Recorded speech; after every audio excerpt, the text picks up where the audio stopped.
Welcome back to another episode of Infidelity Tales Lab. We're thankful for your continued viewership. Before we begin, tell us, where in the world are you watching from? We love knowing our global reach. Now, let's dive into today's story. Chapter 1, The Accusation. The autumn air carried a chill as Dominic Voss walked up the pathway to his suburban home, holding his 6-year-old daughter Lily's small hand in his. They'd spent the afternoon at the county fair, cotton candy, carousel rides, and a stuffed unicorn prize that Lily clutched to her chest with her free arm. Her honey-blonde pigtails bounced with each step, reminding Dominic of her mother. Dominic noticed the unmarked police car parked across the street, but thought nothing of it.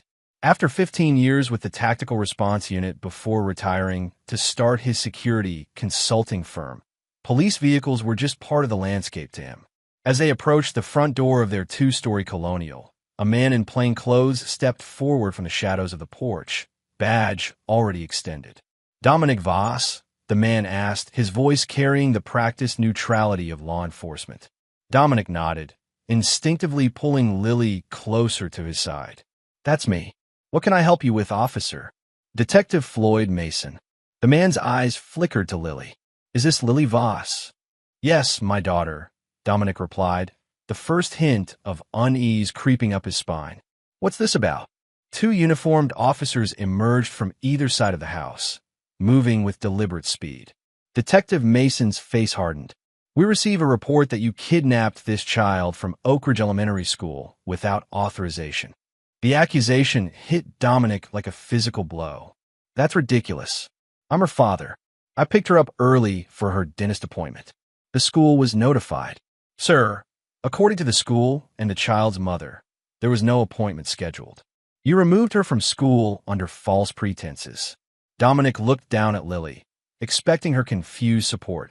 "Lily, tell them. Tell them I'm your daddy."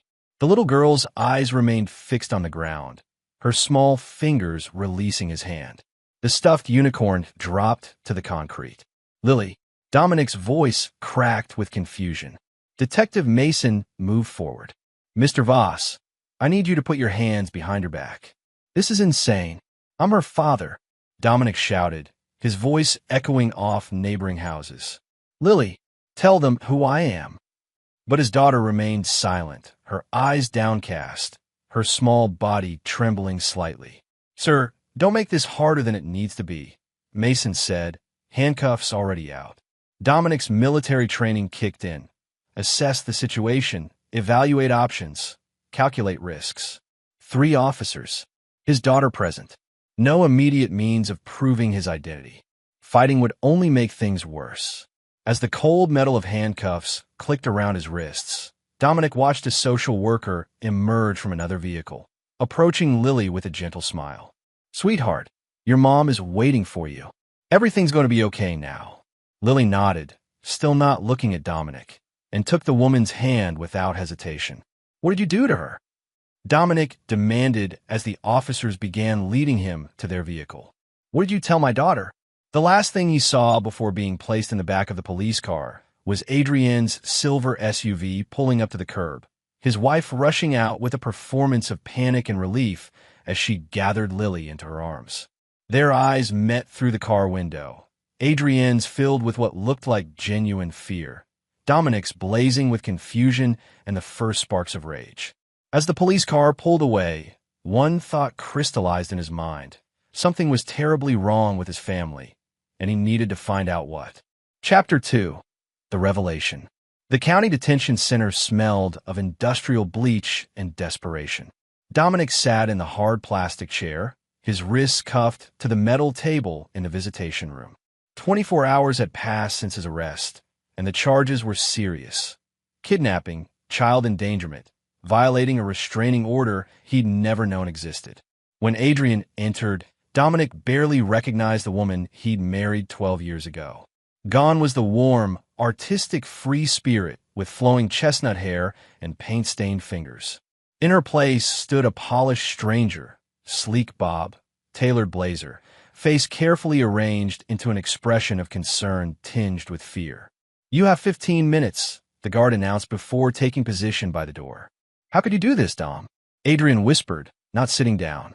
Taking Lily like that when you knew. Knew what? Dominic interrupted, leaning forward as far as his restraints allowed. Knew that my wife would accuse me of kidnapping my own daughter? What's happening, Adrian? She placed a manila envelope on the table. The court granted my emergency petition 3 weeks ago. You were served the papers. What papers? What petition? The confusion in his voice was genuine. Adrienne's perfect composure faltered momentarily. The restraining order, Dom. After what happened with Bella. After what the doctor said about you. Bella. Dominic's mind raced to his 16-year-old daughter from his first marriage. What about Bella? I haven't seen her in months.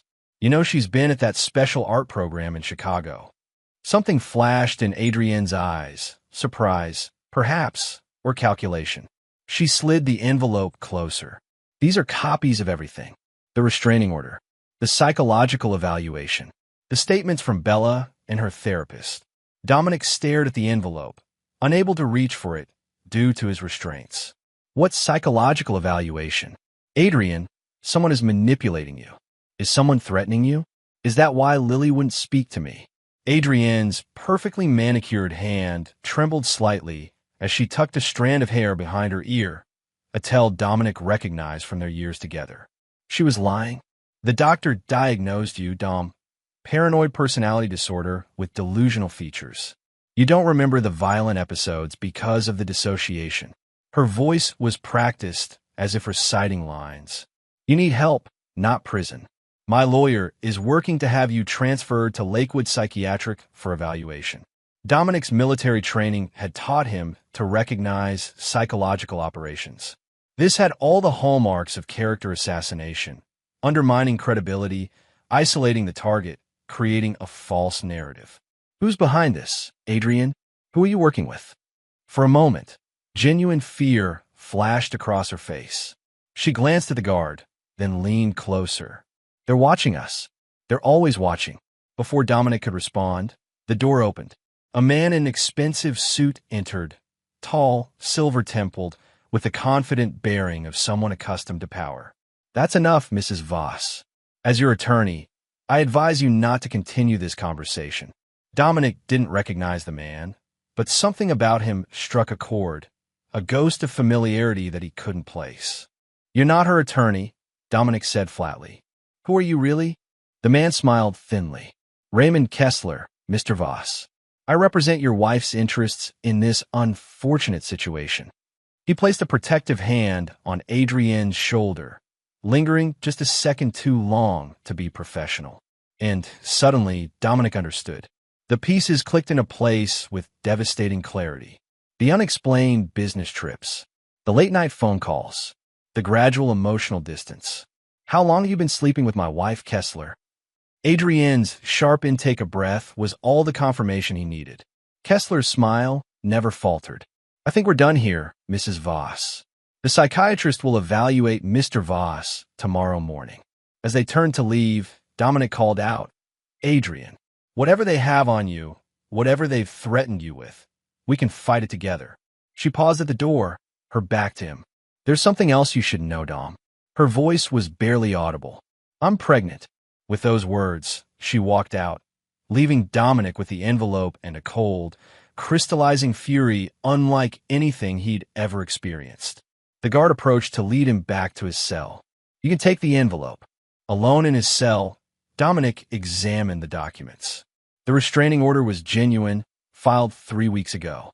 The psychological evaluation was on official letterhead from a Dr. Valeria Montrose, a name he'd never heard.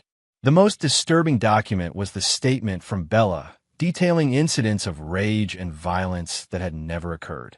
At the bottom of the stack was a small note, handwritten. Not safe to talk. They're after the program. Copper Rain. Remember Budapest? Ugh. Copper Rain. The code name for a classified intelligence gathering operation he'd been part of a decade ago. An operation that officially never existed. Dominic lay back on the thin mattress, staring at the ceiling. His wife's betrayal, his daughter's silence, the fabricated evidence. It was all connected to his past. Someone had orchestrated this elaborate setup to discredit him, to lock him away where he couldn't interfere with whatever they were planning. They had chosen the wrong man to destroy. Chapter 3. The Past Unveiled. Dominic's arraignment came and went in a blur of legal jargon. His court-appointed attorney, a harried young woman named Meredith Powell, looked overwhelmed by the case, but fought admirably against the prosecution's request to deny bail. The judge, swayed by the psychiatric evaluation and Bella's statement, ordered Dominic held for further evaluation. As deputies led him from the courtroom, Dominic caught sight of a familiar face in the gallery, Wesley Hammond, his former handler at the agency. Their eyes met briefly, Hammond's expression unreadable before he turned away, disappearing into the crowd. Back in his cell, Dominic closed his eyes, letting his mind drift back to the beginning. How had he ended up here? The answer lay buried in the past he'd tried so hard to leave behind. Budapest, 2014. The safe house overlooked the Danube, lights from the chain bridge reflecting off the dark water. Dominic, then operating under the name Daniel Varga, sat at the surveillance console, monitoring chatter from a suspected weapons dealer's compound. "Package is moving," came a woman's voice through his earpiece. Agent Adrian Lenore, his partner for this operation, was embedded as the dealer's translator. "Copy that," Dominic responded, adjusting the audio feeds. "Extraction point alpha in 20 minutes. "Negative," Adrian replied, voice tight. "Something's wrong. Kessler is here." Dominic felt his blood freeze. Raymond Kessler was a CIA operative rumored to be running unauthorized operations, selling intelligence to the highest bidder under the cover of official missions. "Get out now," Dominic ordered. "Abort and go to Extraction Point Bravo." "Too late. They've seen me. Going dark. If I don't make it out, all the evidence is in the program. Copper rain will expose them all." That was the last communication before the explosion that leveled half the compound. 3 agents died that night. Adrian was listed among the casualties, her body reportedly too damaged for identification. The official report blamed a gas leak, and the operation was classified and buried. 6 months later, Dominic was stationed in Washington when he spotted her across a crowded museum gala. Adrian Lenore, very much alive, with dyed hair and a new name on her museum donor badge, Adrian Linden. When he confronted her privately, her story poured out. She discovered Kessler was selling weapon schematics to foreign operatives, using the arms dealer as an intermediary. When she'd gathered enough evidence, Kessler had tried to eliminate her. She'd barely escaped the explosion, going deep undercover afterward, fearing Kessler would finish the job if he knew she survived. "The evidence is encrypted in the Copper Rain program files," she had told him, eyes darting around the museum's quiet corridor. "But I can't access them without alerting Kessler's people. They're watching the system logs." Dominic had made the fateful decision that night to help her and to leave his old life behind. They married 6 months later, Dominic adopting a variation of his cover name permanently. He retired from field work, started a private security consulting business, and believed they were finally safe. The birth of Lily seemed to cement their new beginning. Bella, his daughter from his brief first marriage to his college sweetheart, even bonded with her new stepmother. Life had been normal. Perfect even, or so he'd thought. The cell door's metallic clang jolted Dominic back to the present. A new guard stood there, older than the others, with a weathered face and vigilant eyes. "Voss, visitor."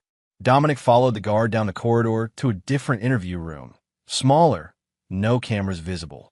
When the door opened, Wesley Hammond sat waiting, looking exactly as he had 8 years ago when he'd approved Dominic's resignation from the agency. Silver crew cut, wire-rimmed glasses, posture military straight despite his 70 years. "You look like hell, Dominic," Hammond said after the guard left. "Funny what being framed for kidnapping your own child will do to a man's appearance."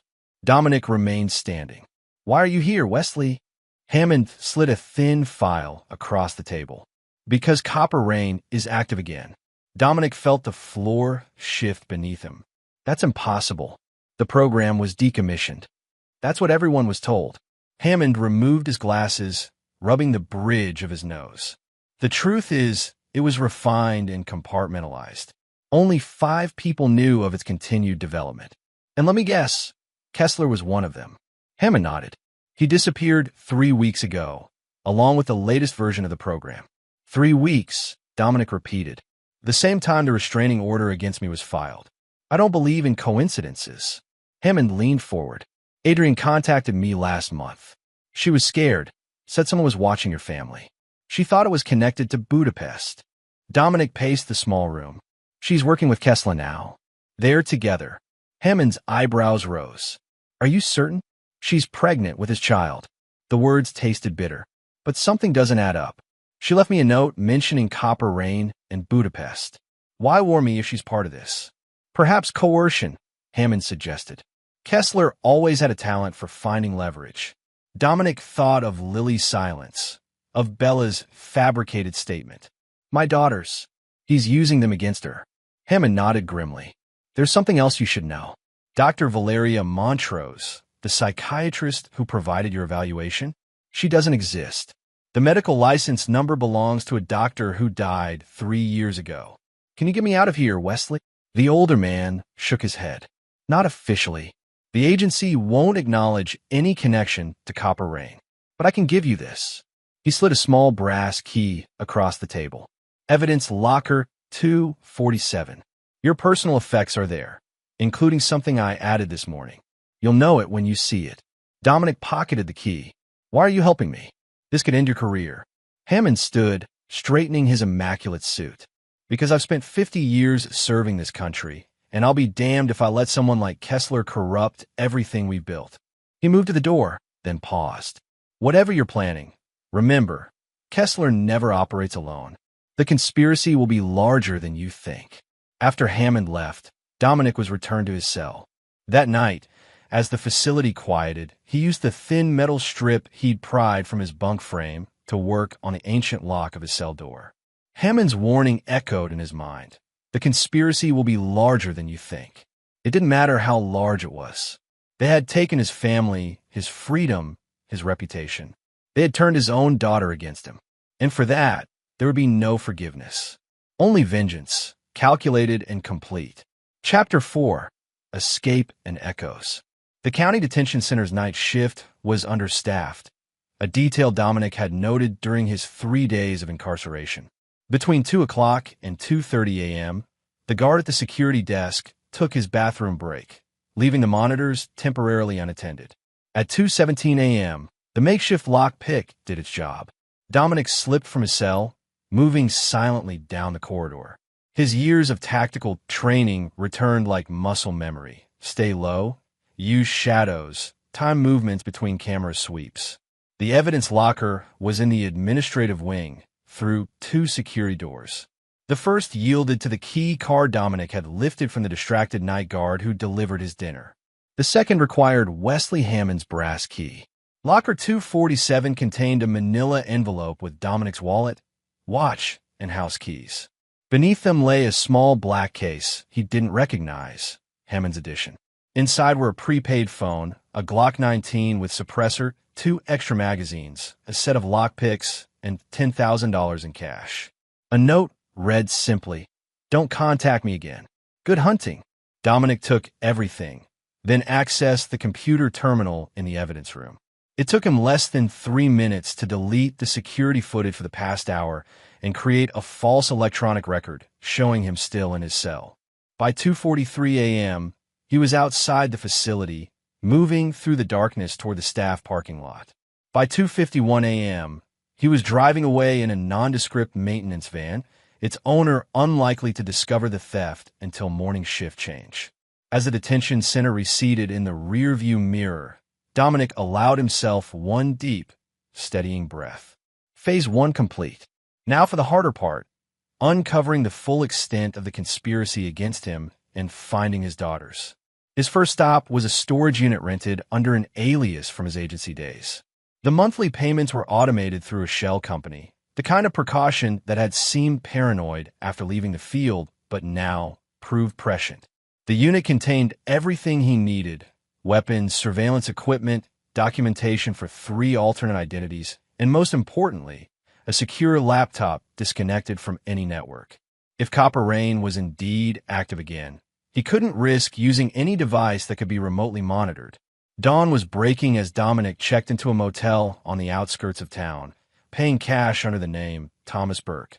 After securing the room, basic sweep for surveillance devices, exit routes identified, weapons positioned strategically, he finally allowed his mind to focus on the information he had. Fact 1. Raymond Kessler, a former CIA operative with a history of selling intelligence, was involved with his wife Adrienne. Fact 2. Someone had fabricated evidence to have Dominic committed, including a false statement from his daughter Bella. Fact 3. Copper Rain, a classified intelligence program Dominic had worked on years ago, was somehow at the center of it all. Fact 4. His 6-year-old daughter Lily had been turned against him, refusing to acknowledge him as her father. The key to unraveling it all lay with his daughters. He needed to understand why Bella would make false statements and why Lily had remained silent. Their manipulation was the most personal aspect of this betrayal, and potentially the weak link in his enemy's plan. Dominic's thoughts were interrupted by the prepaid phone vibrating. A text message from an unlisted number. Be at Lakewood Psychiatric, not Chicago. L being monitored. A not in control. Dig deeper. C. Cordelia Merritt, his former partner from counterintelligence before she transferred to domestic surveillance. Someone he'd trusted with his life on multiple operations. He texted back, verification code? The response came seconds later. Budapest Tango Whiskey, 2014. Authentic. Only Cordelia would know that code from their last mission together. Need details on L's monitoring, he sent. Not secure. Meet. Sunrise Diner. 3 p.m. Come clean. Dominic checked the time. 7:13 a.m. He had hours to wait and preparation to do. First, he needed to confirm Bella's location.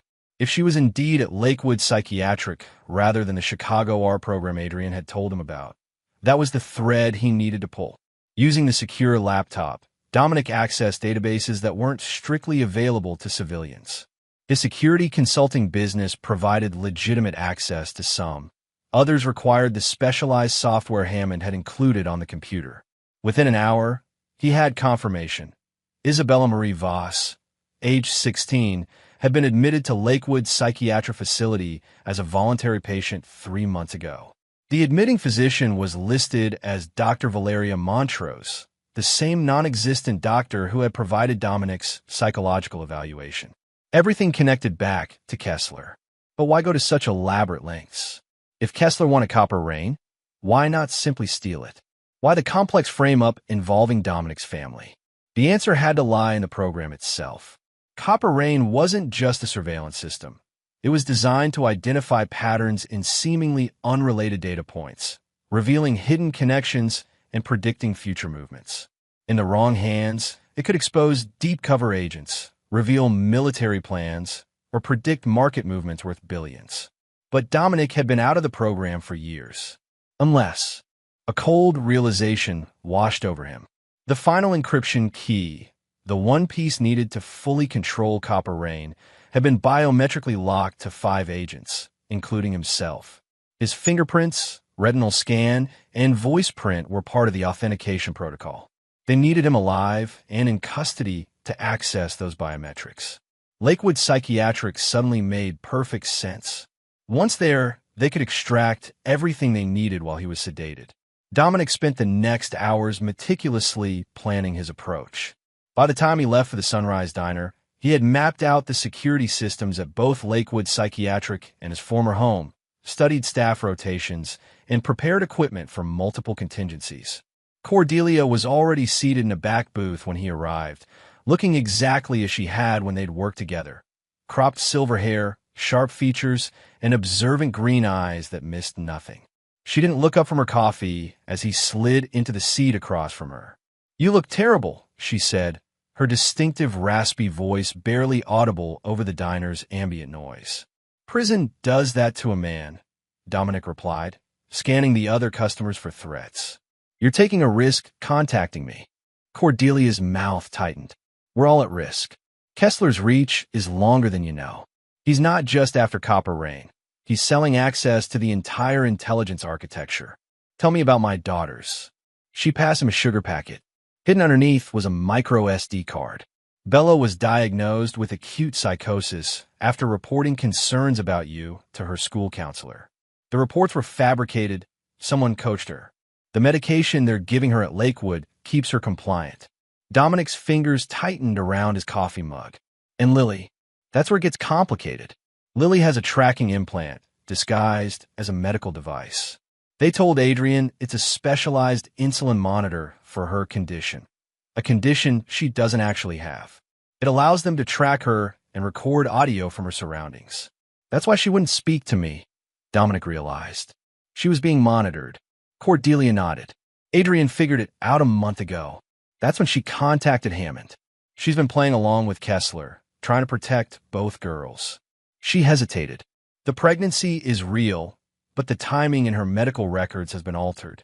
The baby is yours, Dom, not Kessler's. The revelation hit Dominic like a physical blow. Then why? Survival, Cordelia said simply. Kessler threatened to kill Lily if she didn't cooperate. The affair is real. It started as her way to get close to him, to find evidence. But somewhere along the way, lines blurred. Stockholm Syndrome, maybe, or maybe she's still playing him. Either way, she's in deep. Dominic absorbed this information, recalibrating his understanding of the situation. The SD card, security layouts for Lakewood, staff schedules, access codes, and the most important thing, the location of the real Dr. Montrose. You said she died. Her credentials did. She didn't. Cordelia checked her watch. I need to go. We can't be seen together. The SD card also has a secure contact protocol if you need to reach me. But Dom, she fixed him with an intense stare. Be careful who you trust. This goes higher than Kessler. As she stood to leave, Dominic asked, Why are you helping me? You're putting your career at risk. Cordelia's expression softened slightly. Because I was there when they turned the program against our own people. I watched good agents disappear, labeled as traitors because they asked the wrong questions. She dropped money on the table for her coffee. And because I was the one who recruited Adrian. Whatever she's done, whatever she's become, that's partly on me. After she left, Dominic remained at the table, turning the SD card over in his fingers. The information it contained would help him free Bella and possibly clear his name. But first, he needed to understand exactly what had happened to his daughter and who the real Dr. Montrose was. The card contained one other crucial piece of information, an address in the mountains 3 hours' drive away. A secluded cabin where, according to Cordelia's notes, the real Valeria Montrose had been living under house arrest for the past 2 years, forced to provide her expertise remotely while her identity was used to legitimize Kessler's operations. As Dominic drove toward the mountains, one thought crystallized with perfect clarity. His enemies had used his children as pawns in their game. For that, there would be no mercy. Chapter 5. Truths and Deceptions. The narrow mountain road wound through dense pine forest, fall colors painting the landscape in vivid oranges and reds. Dominic drove carefully, alert for signs of surveillance.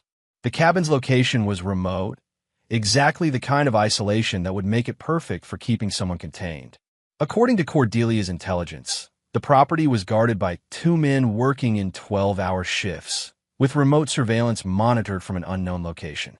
The guards were ex-military, competent but not elite. Dominic parked his stolen van a mile from the property and continued on foot, using the forest cover.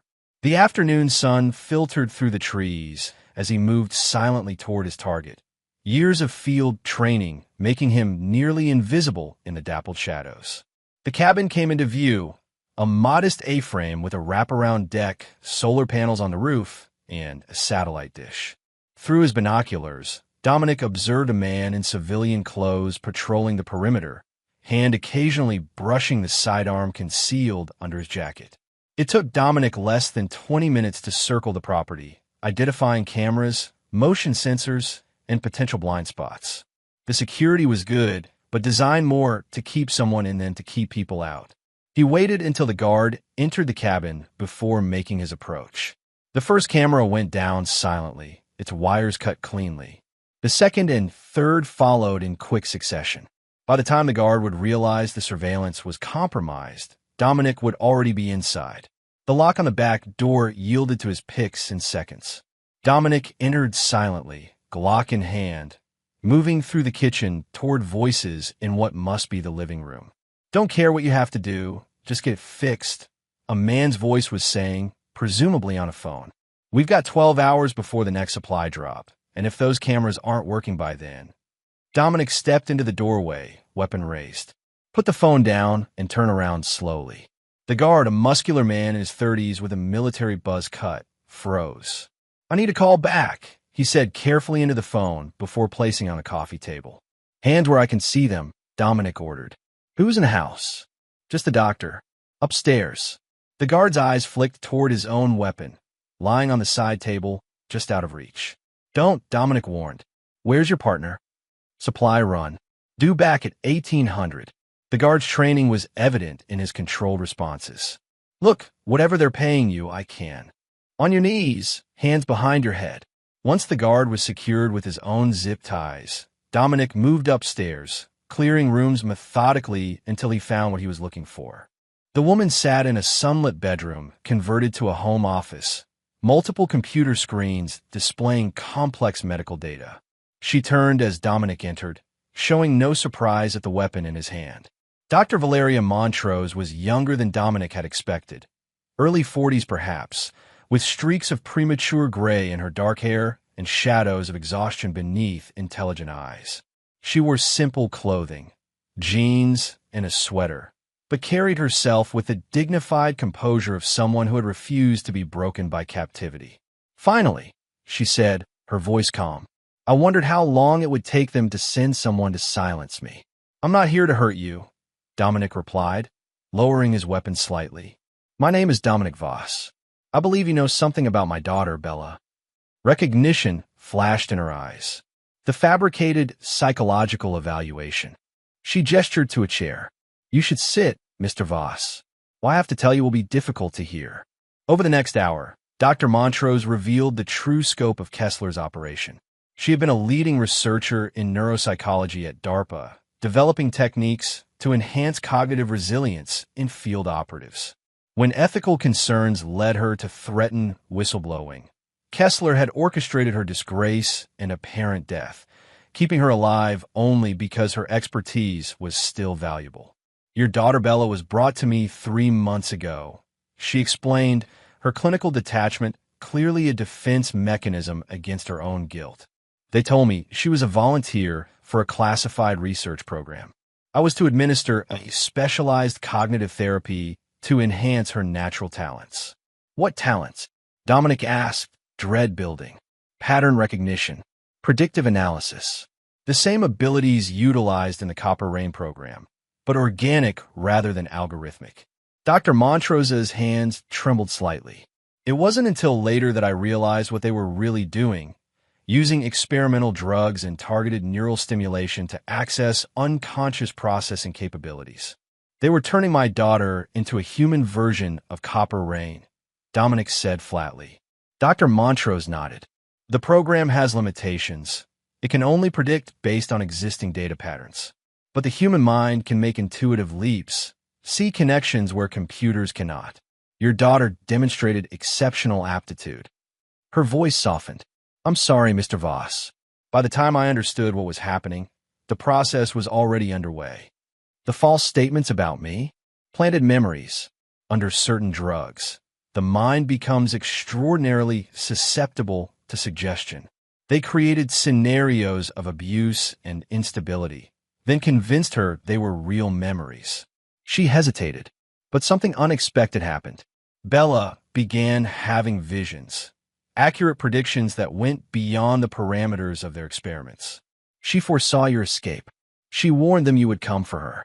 Dominic leaned forward. "Is she still at Lakewood?" "No. They moved her yesterday to a facility called the Pinnacle. It's a private research installation disguised as a specialized treatment center for gifted youth with psychological issues." "And Lily? My younger daughter?" Dr. Montrose's expression darkened. "The tracking implant is more than surveillance. It's a prototype neuromodulator capable of inducing compliance through mild electrical stimulation of specific brain regions. That's why she wouldn't acknowledge you. They activated it remotely." Cold fury washed through Dominic. "Where is this device controlled from?" "The same place, the Pinnacle. Kessler consolidated operations after your arrest. Your wife is there too, under the pretense of being close to Bella during her treatment. Dominic processed this information, recalibrating his plan. I need everything you have on this facility: location, security, personnel. I can give you that and more, Dr. Montrose said, standing to retrieve a hidden flash drive from inside a hollowed-out book. I've been gathering evidence for months, waiting for an opportunity. There are financial records linking Kessler to foreign intelligence services, medical data on all experimental subjects, security protocols for the Pinnacle. She handed him the drive. But you should know, Kessler isn't the top of this hierarchy. The operation has government sanction, authorization from someone with enough clearance to divert black budget funds and suppress investigations. Who? Dominic asked. I don't have a name, only a code designation in communications. Shepard. She met his eyes directly. Whatever you're planning, you need to understand the resources aligned against you. These people have institutional power, not just operational capability. Dominic pocketed the flash drive. What about you? I can get you out of here, somewhere safe until this is over. Dr. Montrose smiled sadly. Where would I go, Mr. Voss? I've been legally dead for 2 years. My reputation was destroyed. My research perverted. She gestured to her computers. Besides, I could be more useful to you here. They still think I'm cooperating. I can feed them misinformation, buy you time. They'll kill you when they discover your betrayal. Perhaps. Her resolve was evident in her straight posture and steady gaze. But I've been complicit in unspeakable violations of human dignity. Whatever happens to me now is justice in its way. Before leaving, Dominic gave her one of the burner phones from his supplies. If something changes, if you're in immediate danger, call this number. I'll come back for you. Dr. Montrose took the phone, something like hope flickering across her features. Your daughter Bella said something else in her visions. She said you would bring everything down around them. She wasn't afraid of you. She was waiting for you. As Dominic prepared to leave, making sure the guard was securely bound and the doctor had what she needed to maintain appearances, he felt the weight of what he'd learned settling over him. His daughters had been used as experimental subjects. His wife caught in a web of coercion and compromise, all to advance a program that turned human beings into predictive tools for people who recognized no ethical boundaries. The drive back to the city gave him time to examine the flash drive's contents and formulate his approach.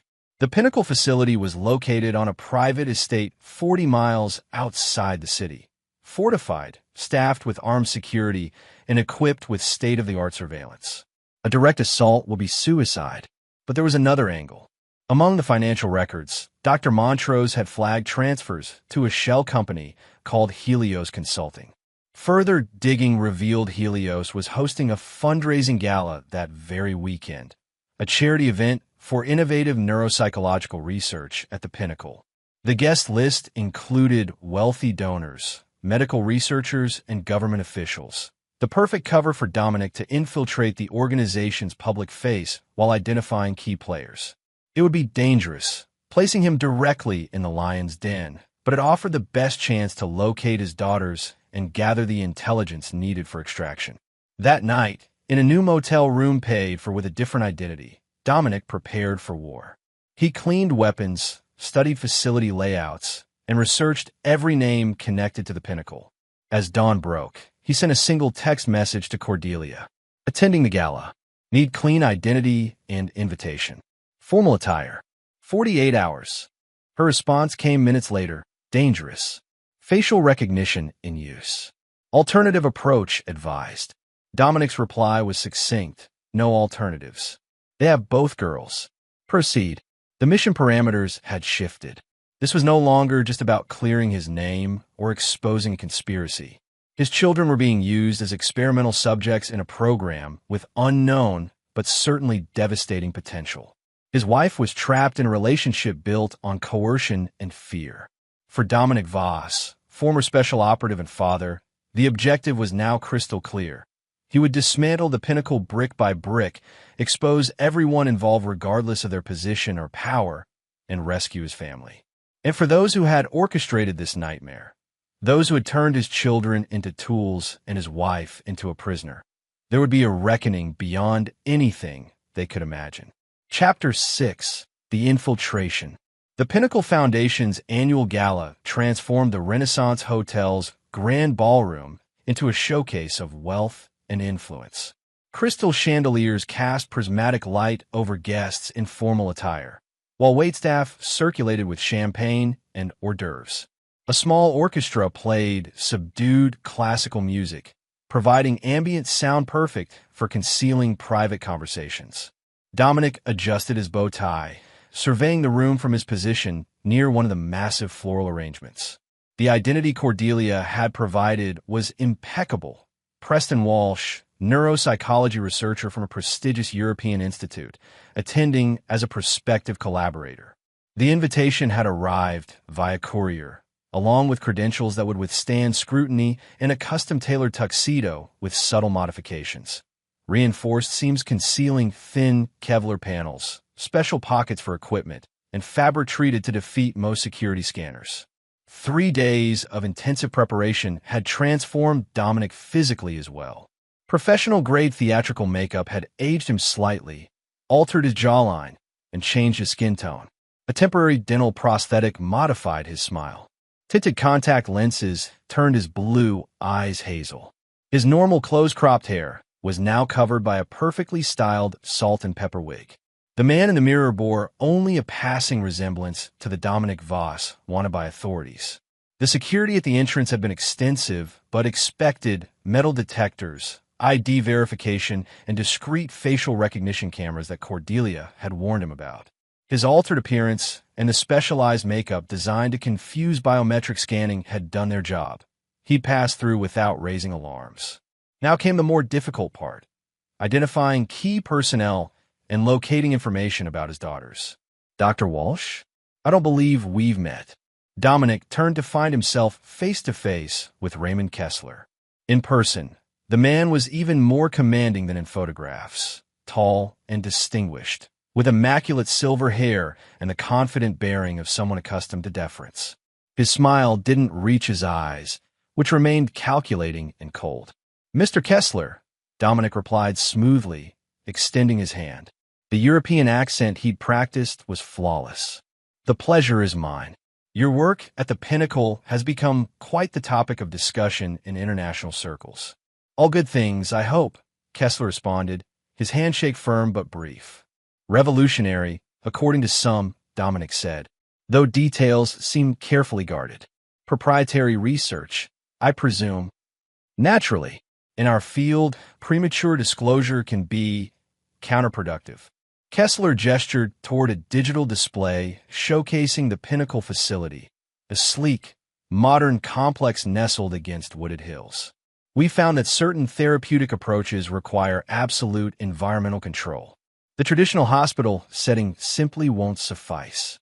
I understand you've had remarkable success with adolescent subjects, Dominic prompted, particularly those with exceptional cognitive abilities. Something flickered behind Kessler's eyes. Interest, perhaps, or suspicion. You seem well-informed for someone new to our circle, Dr. Walsh. I'm making my business to stay current, Dominic replied easily. My own research focuses on cognitive enhancement through targeted neurochemical modulation. When I heard rumors of your success rates, I knew I had to see for myself. Perhaps you'd be interested in a more intimate tour of our facilities. We're hosting a small group of potential collaborators tomorrow. Nothing too technical, of course, but enough to give you a sense of our approach. It was exactly the opening Dominic had hoped for. I'd be honored. Excellent. My assistant will add you to the list. Kessler's attention shifted suddenly, his expression warming with practiced charm. Ah, here's someone you should meet. Dominic turned to follow Kessler's gaze and felt his carefully maintained composure threaten to crack. Adrienne was approaching, wearing an elegant black evening gown that accentuated the slight curve of her pregnant belly. Her arm was linked with that of a stern-looking older man Dominic didn't recognize. Dr. Walsh, allow me to introduce Mrs. Adrienne Voss, our Director of Patient Relations, and Senator Howard Blackwell, one of our most generous supporters. Dominic bowed slightly, taking Adrienne's extended hand. Her eyes showed no recognition, the professional smile never wavering. Either his disguise was truly exceptional, or she had become an accomplished actress during their years apart. Mrs. Voss. A pleasure. He kept his touch brief, fighting the storm of emotions her presence evoked. I understand you work closely with the younger patients? I do, Adrienne replied, her voice controlled and pleasant. Their emotional well-being is as important as their clinical treatment. We strive to create an environment where they feel secure even as they progress through challenging therapeutic protocols. Senator Blackwell, a powerfully built man in his 60s with steely gray hair and the weathered face of someone who spent time outdoors despite his political career, regarded Dominic with mild interest. European, are you? We don't see many international collaborators in this program. The research crosses borders, Senator, Dominic replied. Cognitive development knows no nationality. Well said, Kessler interjected smoothly. Senator Blackwell chairs the Intelligence Oversight Committee. His support has been instrumental in securing certain regulatory accommodations for our more innovative approaches. A connection clicked into place. Shepard, the high-level official Dr. Montrose had mentioned. A senator with intelligence oversight would have exactly the clearance needed to divert black budget funds and suppress investigations. The potential applications are simply too valuable to entangle in bureaucratic red tape, Blackwell said, his deep voice carrying the practiced conviction of a career politician, especially given current global tensions. Adrienne's hand tightened almost imperceptibly on the senator's arm. If you'll excuse us, Raymond, we should greet the Hardrows before dinner is announced. Of course, Kessler agreed. Dr. Walsh, we'll continue our conversation tomorrow. The tour group meets in the lobby at 10. As they moved away, Dominic noticed Adrienne glance back briefly, her eyes meeting his with an intensity that suggested she might have recognized something familiar despite his disguise. The remainder of the evening passed in a careful dance of networking and information gathering. Dominic spoke with research staff, security personnel, and administrative directors, building a comprehensive picture of the Pinnacle's operation while maintaining his cover. He was studying a digital display of the facility's therapeutic environments when he spotted her, Bella, his 16-year-old daughter, featured in a video testimonial playing on a loop. The sight of her hit him like a physical blow. She looked thin, her normally vibrant features subdued, eyes slightly unfocused as she mechanically praised the treatment that had given her control over her disturbing visions. Remarkable case, said a woman who had appeared beside him. One of our most promising subjects. Dominic turned to find a striking woman in her late 40s observing him. Her name badge identified her as Dr. Diana Lefebvre, Research Director. Subject, Dominic questioned, remaining in character. Not patient, Dr. Lefebvre smiled thinly. Forgive the clinical terminology. Old habits from research papers. Of course, she's a patient first and foremost. The video mentioned visions, Dominic prompted. Hallucinations. Predictive episodes, Dr. Lefebvre corrected. Quite extraordinary, really. Her brain processes information patterns at a subconscious level, then surfaces conclusions as visual or auditory impressions. With proper framing and chemical support, these episodes can be directed towards specific informational targets. Dominic maintained his professional demeanor while rage built inside him. Fascinating. And the ethical considerations of such work with a minor. Something hardened in Dr. Lefebvre's expression. All our protocols are approved by the relevant oversight bodies, Dr. Walsh. The patients and their families provide fully informed consent. Of course, Dominic conceded. I meant no offense. In Europe, the regulations for such advanced work are often prohibitive. Her posture relaxed slightly. One of the many advantages of our unique arrangement here. Senator Blackwell understands the importance of progress unhindered by excessive caution. As the evening wound down, Dominic had gathered critical intelligence. The Pinnacle housed approximately 30 special patients, including both his daughters. Security included armed personnel, electronic surveillance, and biometric access controls. Most importantly, he had secured an invitation to tour the facility itself. Back in his hotel room, Dominic removed his disguise methodically, washing away the theatrical makeup and returning to his own face. He connected the secure laptop to a privacy router and uploaded the evening's recordings, captured by microscopic cameras embedded in his cufflinks and bow tie, to an encrypted server Cordelia had established. His phone vibrated with a text from an unknown number. "She recognized you. Careful tomorrow. Trap possible." See, Adrian had seen through his disguise. But what would she do with that knowledge? Warn Kessler? Or was she still trying to protect their daughters in her own compromised way? He replied, "Proceeding regardless. Need facility access. Extraction plan in motion." The pieces were falling into place.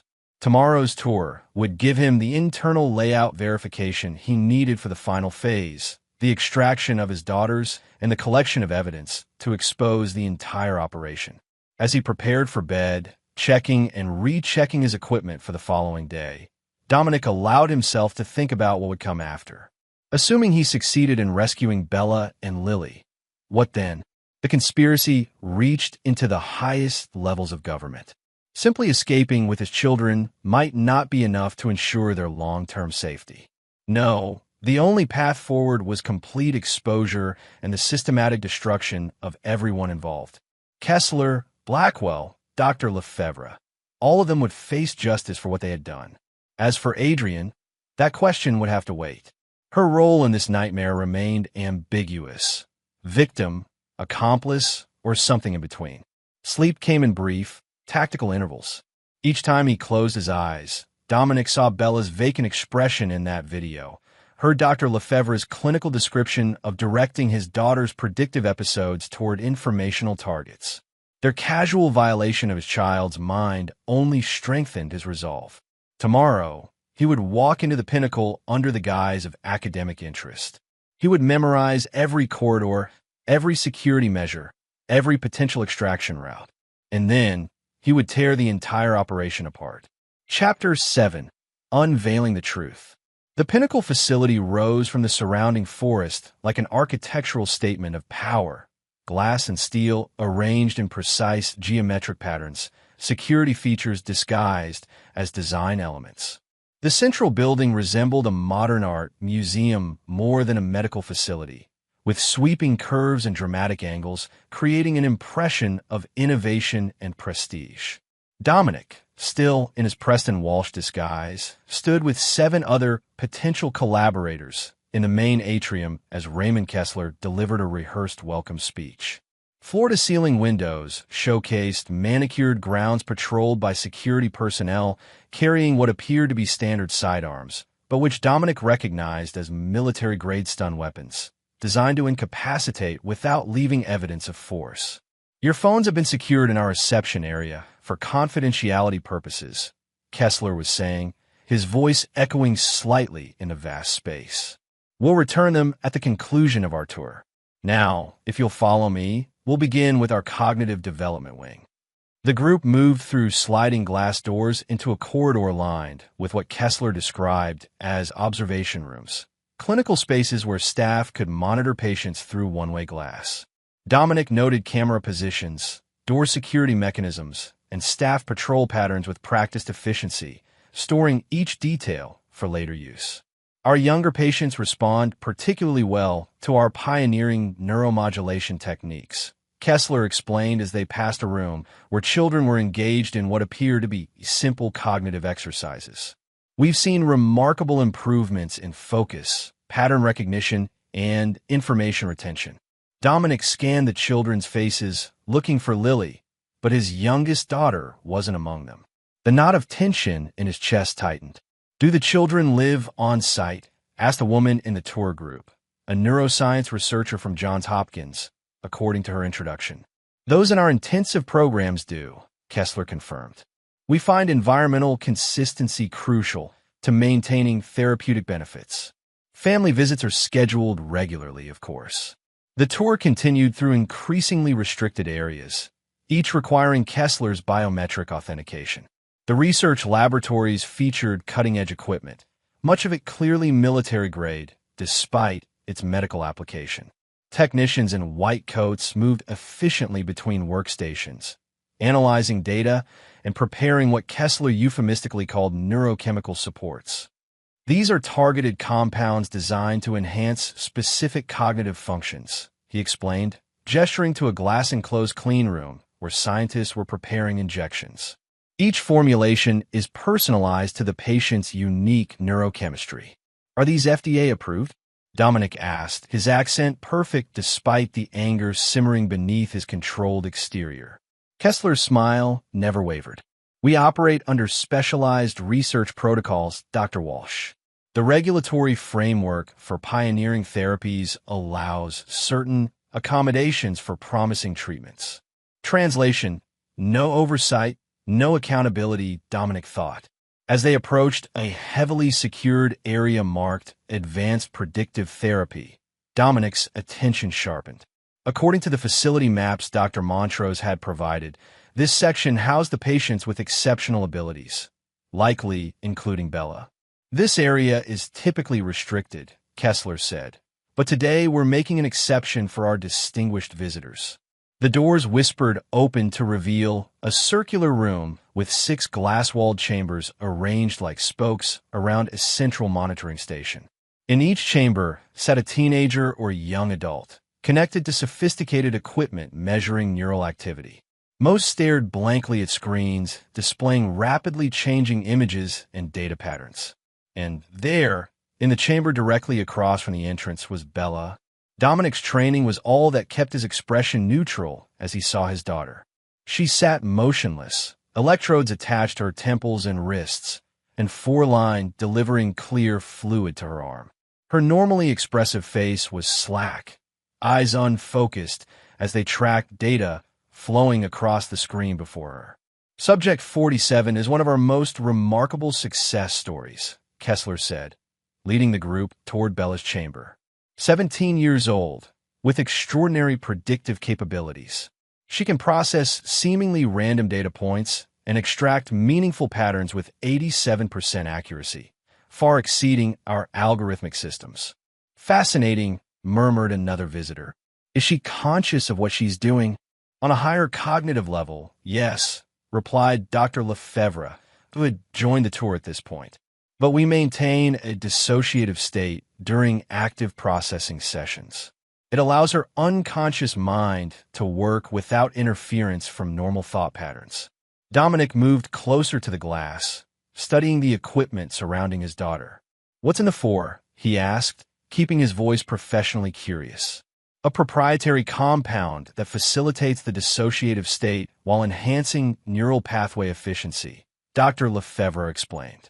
Completely safe, I assure you. As if sensing his presence, Bella's head turned slightly toward the glass. For a moment, her eyes seemed to focus, looking directly at Dominic. A flicker of recognition crossed her features before her attention was drawn back to the screens by a subtle chime.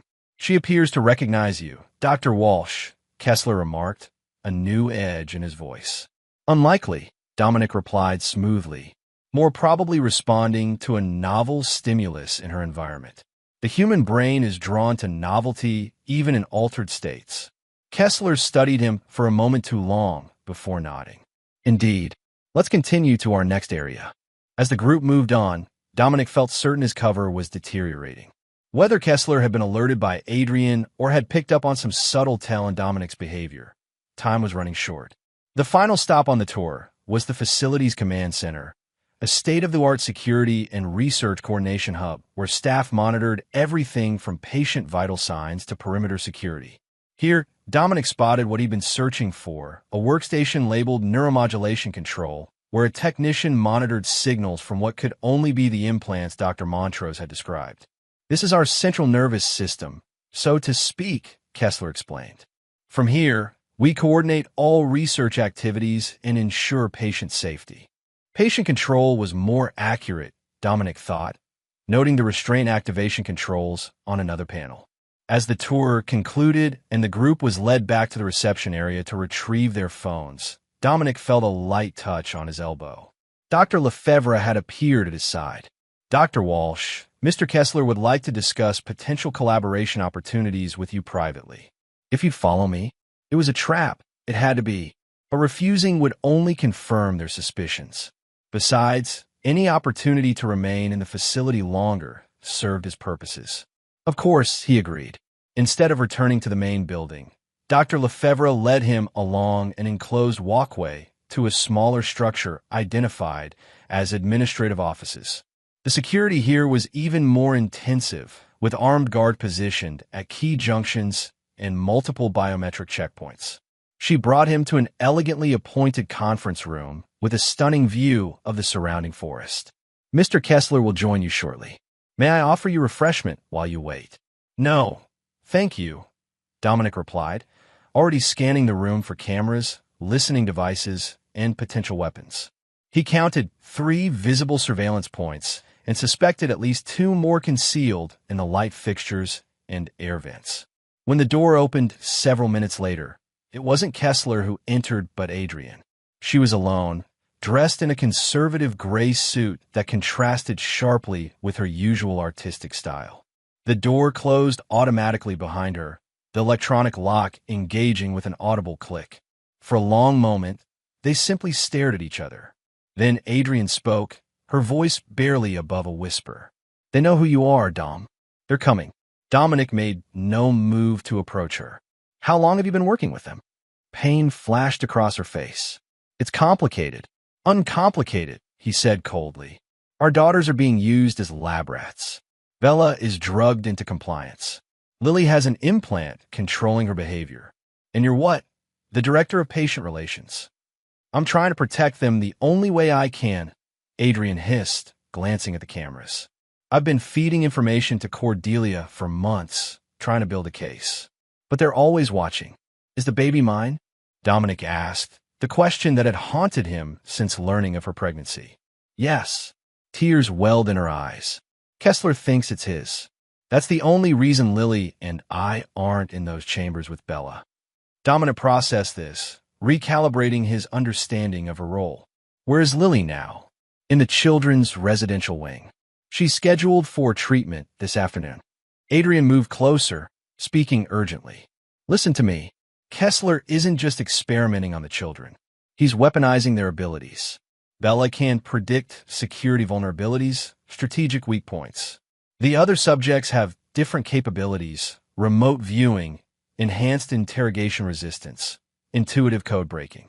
They're creating human intelligence tools, Dom. For whom? Dominic demanded. Who's Shepard? Surprise registered on Adrienne's face at his knowledge of the code name. Blackwell is the public face, but he takes orders from someone higher. I don't know who. She reached into her pocket and withdrew a small metal object that looked like a decorative pin. This will deactivate Lily's implant temporarily.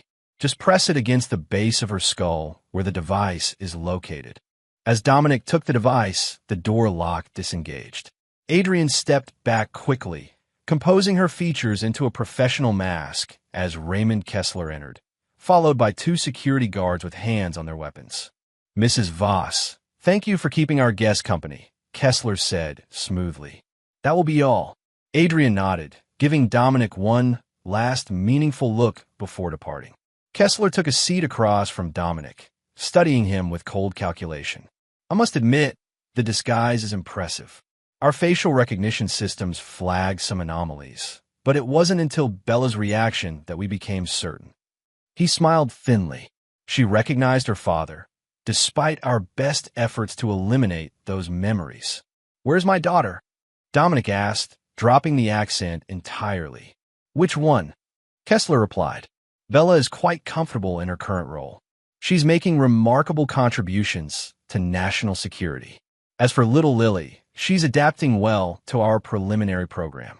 Children her age are extraordinarily malleable. Dominic's hands clenched into fists beneath the table. You're experimenting on children. American children. How do you justify that? The same way we justify sending young soldiers to war, Mr. Voss. National necessity. Kessler leaned forward. The human mind is the final frontier of intelligence work. Algorithms can be hacked, satellites can be blinded, agents can be turned. But the capabilities we're developing here, they're changing the entire landscape. With my daughter as your cornerstone, Dominic said bitterly, your daughters possess exceptional neurological architecture, particularly Bella.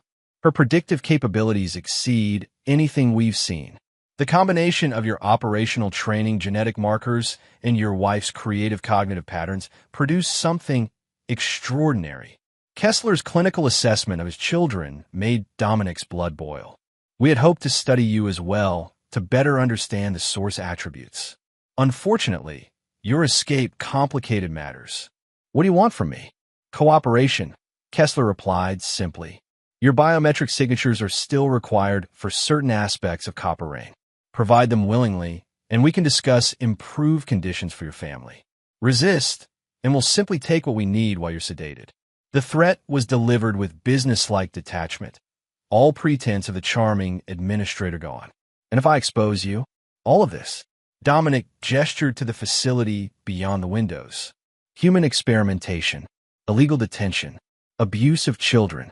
Kessler actually laughed. To whom, Mr. Voss? The program has congressional oversight. The intelligence community knows exactly what we're doing here. The public would never learn the truth. And even if they did, national security justifies measures that might seem extreme to those who don't understand the threats we face.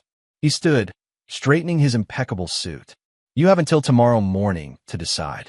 Cooperate, and you can even see your daughters, supervised, of course. He moved toward the door, then paused. Oh, and don't bother looking for escape routes. This room is completely secure, and the exterior doors all require biometric authorization. After Kessler left, Dominic immediately began examining the room more thoroughly. The windows were bulletproof glass. The door lock was state-of-the-art. The ventilation system was too small for even a child to navigate. But Kessler had made a critical error in his arrogance. He'd left Dominic unrestrained, assuming the security systems alone would contain him. For a man with Dominic's training, that was a fatal miscalculation. Working quickly but methodically, Dominic dismantled the conference room's phone, extracting components he could use. From his specially designed cufflinks, he removed micro-tools concealed as decorative elements. The room's smoke detector yielded additional useful materials. Within 20 minutes, he had fashioned a crude but effective device that would create an electromagnetic pulse strong enough to temporarily disable the electronic door lock. The surveillance cameras were a separate problem. They would record his escape attempt, alerting security immediately. Dominic checked his watch. If the facility followed standard security protocols, shift change would occur at 6 p.m., creating a brief window of distraction. It was currently 5:47 p.m. He positioned himself by the door, EMP device ready. At precisely 6 p.m., he activated it. The electronic lock emitted a soft click as its circuits failed. Dominic pushed the door open, immediately turning toward the nearest security camera and destroying it with a precisely aimed throw of his impromptu weapon, a sharpened component from the dismantled phone. The corridor was momentarily empty. Dominic moved swiftly, relying on his memorized map of the facility. The children's residential wing was 2 floors down and in the adjacent building. To reach it, he would need to pass through multiple security checkpoints. An alarm began to sound, soft at first, then growing in intensity. They had discovered his escape sooner than anticipated. Dominic increased his pace, ducking into a utility room as 2 guards ran past. Inside, he found what he needed, a maintenance worker's uniform and ID badge. Quickly changing, Dominic adapted his approach. Direct confrontation would only alert the entire facility. Instead, he would use the confusion of the security breach to move freely as maintenance personnel responding to the alarm. The disguise worked through the first checkpoint, the guards more concerned with finding the escaped visitor than questioning maintenance staff. At the second checkpoint, connecting the administrative building to the main facility, Dominic encountered heavier security. ID and authorization demanded a guard, weapon already drawn. Dominic presented the stolen badge, keeping his head down. Responding to the alarm in Section C. Possible electrical malfunction. The guard studied the badge, frowning. This doesn't show clearance for main facility access. Just following orders, sir, Dominic replied, injecting annoyed weariness into his voice. They said check the junction box in residential. You want to call the supervisor and tell him his maintenance guy can't get to the junction box during an active alarm? The guard hesitated, then gestured to his scanner. Thumbprint. This was the moment of truth. The real maintenance worker's biometrics wouldn't match the badge photo that somewhat resembled Dominic. He had seconds to decide. Dominic moved as if to comply, then stumbled slightly, dropping his tool bag. Tools scattered across the floor. Sorry, he muttered, bending to gather them. As the guard instinctively glanced down, Dominic surged upward, driving the heel of his palm into the man's chin with precise force. The guard collapsed instantly, unconscious but alive.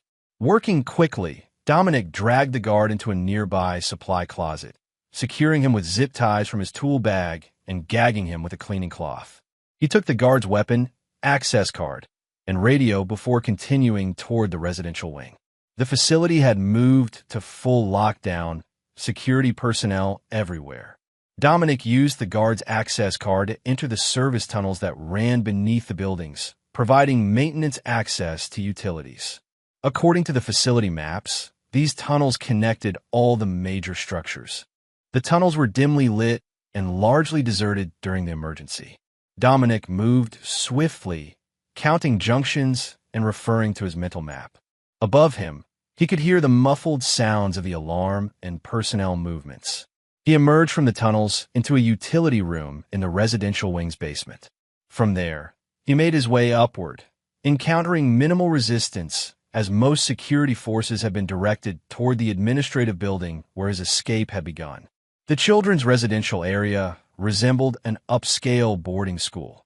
Individual rooms with shared common spaces, all tastefully decorated in soothing colors. But Dominic noted the subtle security features: door locks that control from the outside only, surveillance cameras in every corner, and staff stations positioned to monitor all movement. Most of the children were gathered in a central common area, supervised by worried-looking staff. Through a window in the door, Dominic scanned the young faces, searching for Lily. She wasn't there. A voice over the PA system announced, "All therapeutic sessions are suspended. All patients return to assigned quarters immediately. This is not a drill." Dominic ducked into a staff office as children began filing out of the common room, escorted by adults in medical scrubs. He accessed the computer terminal, using techniques from his intelligence days to bypass the password protection. The patient directory appeared on screen. Lily Voss, room 214. Status: in session, treatment room 3, cognitive development wing. They had already begun whatever treatment Adrian had warned about. Changing tactics, Dominic made his way toward the treatment areas, no longer bothering with stealth. Time was running out. The guard's uniform and authoritative bearing got him through 2 more checkpoints before he reached the cognitive development wing. Treatment room 3 was at the end of a long corridor. Through the observation window, Dominic could see Lily seated in what resembled a dentist's chair, surrounded by equipment. A technician was preparing an injection while Dr. Lefebvre made notes on a tablet. Rage threatened to overwhelm Dominic's tactical thinking. His 6-year-old daughter, restrained in a medical chair, about to be injected with unknown substances, her mind already manipulated by an implanted device. Drawing the guard's weapon, Dominic entered the room. "Step away from my daughter. Now." Dr. Lefebvre spun around, her professional composure shattering at the sight of him. "How did you—" "Shut up," Dominic ordered, moving toward Lily. "Put the syringe down and back away from the equipment." The technician complied immediately, hands raised. Lily's eyes were wide with fear and confusion. The device Adrian had given him felt heavy in Dominic's pocket. "Lily," he said softly, keeping the weapon trained on the adults. "It's Daddy. I know you're scared, but I'm going to help you."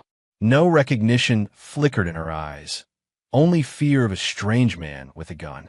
"Mr. Voss, please," Dr. Lefebvre said, finding her voice. "The implant is active. She can't recognize you while it's functioning. You're terrifying her." "Then deactivate it," Dominic demanded. "I can't. The controls are in the command center." She gestured toward the hallway. Even if I wanted to help you, we're locked out during security protocols. Remembering Adrienne's device, Dominic approached Lily carefully. Sweetheart, I need to touch the back of your neck for just a second. It won't hurt, I promise. Lily whimpered, shrinking away from him. Please, Lily Bean, he whispered, using his special nickname for her. Trust me. Something in his voice seemed to reach her. She stopped struggling, though tears streamed down her face. Gently, Dominic pressed the device against the base of her skull, feeling it vibrate slightly as it activated. For a moment, nothing happened. Then Lily blinked rapidly, her expression changing from fear to confusion to sudden, joyful recognition. Daddy, she whispered. Yes, baby, it's me. He quickly unfastened the restraints holding her in the chair. They said you were a bad man. They said you wanted to hurt me. Her voice trembled.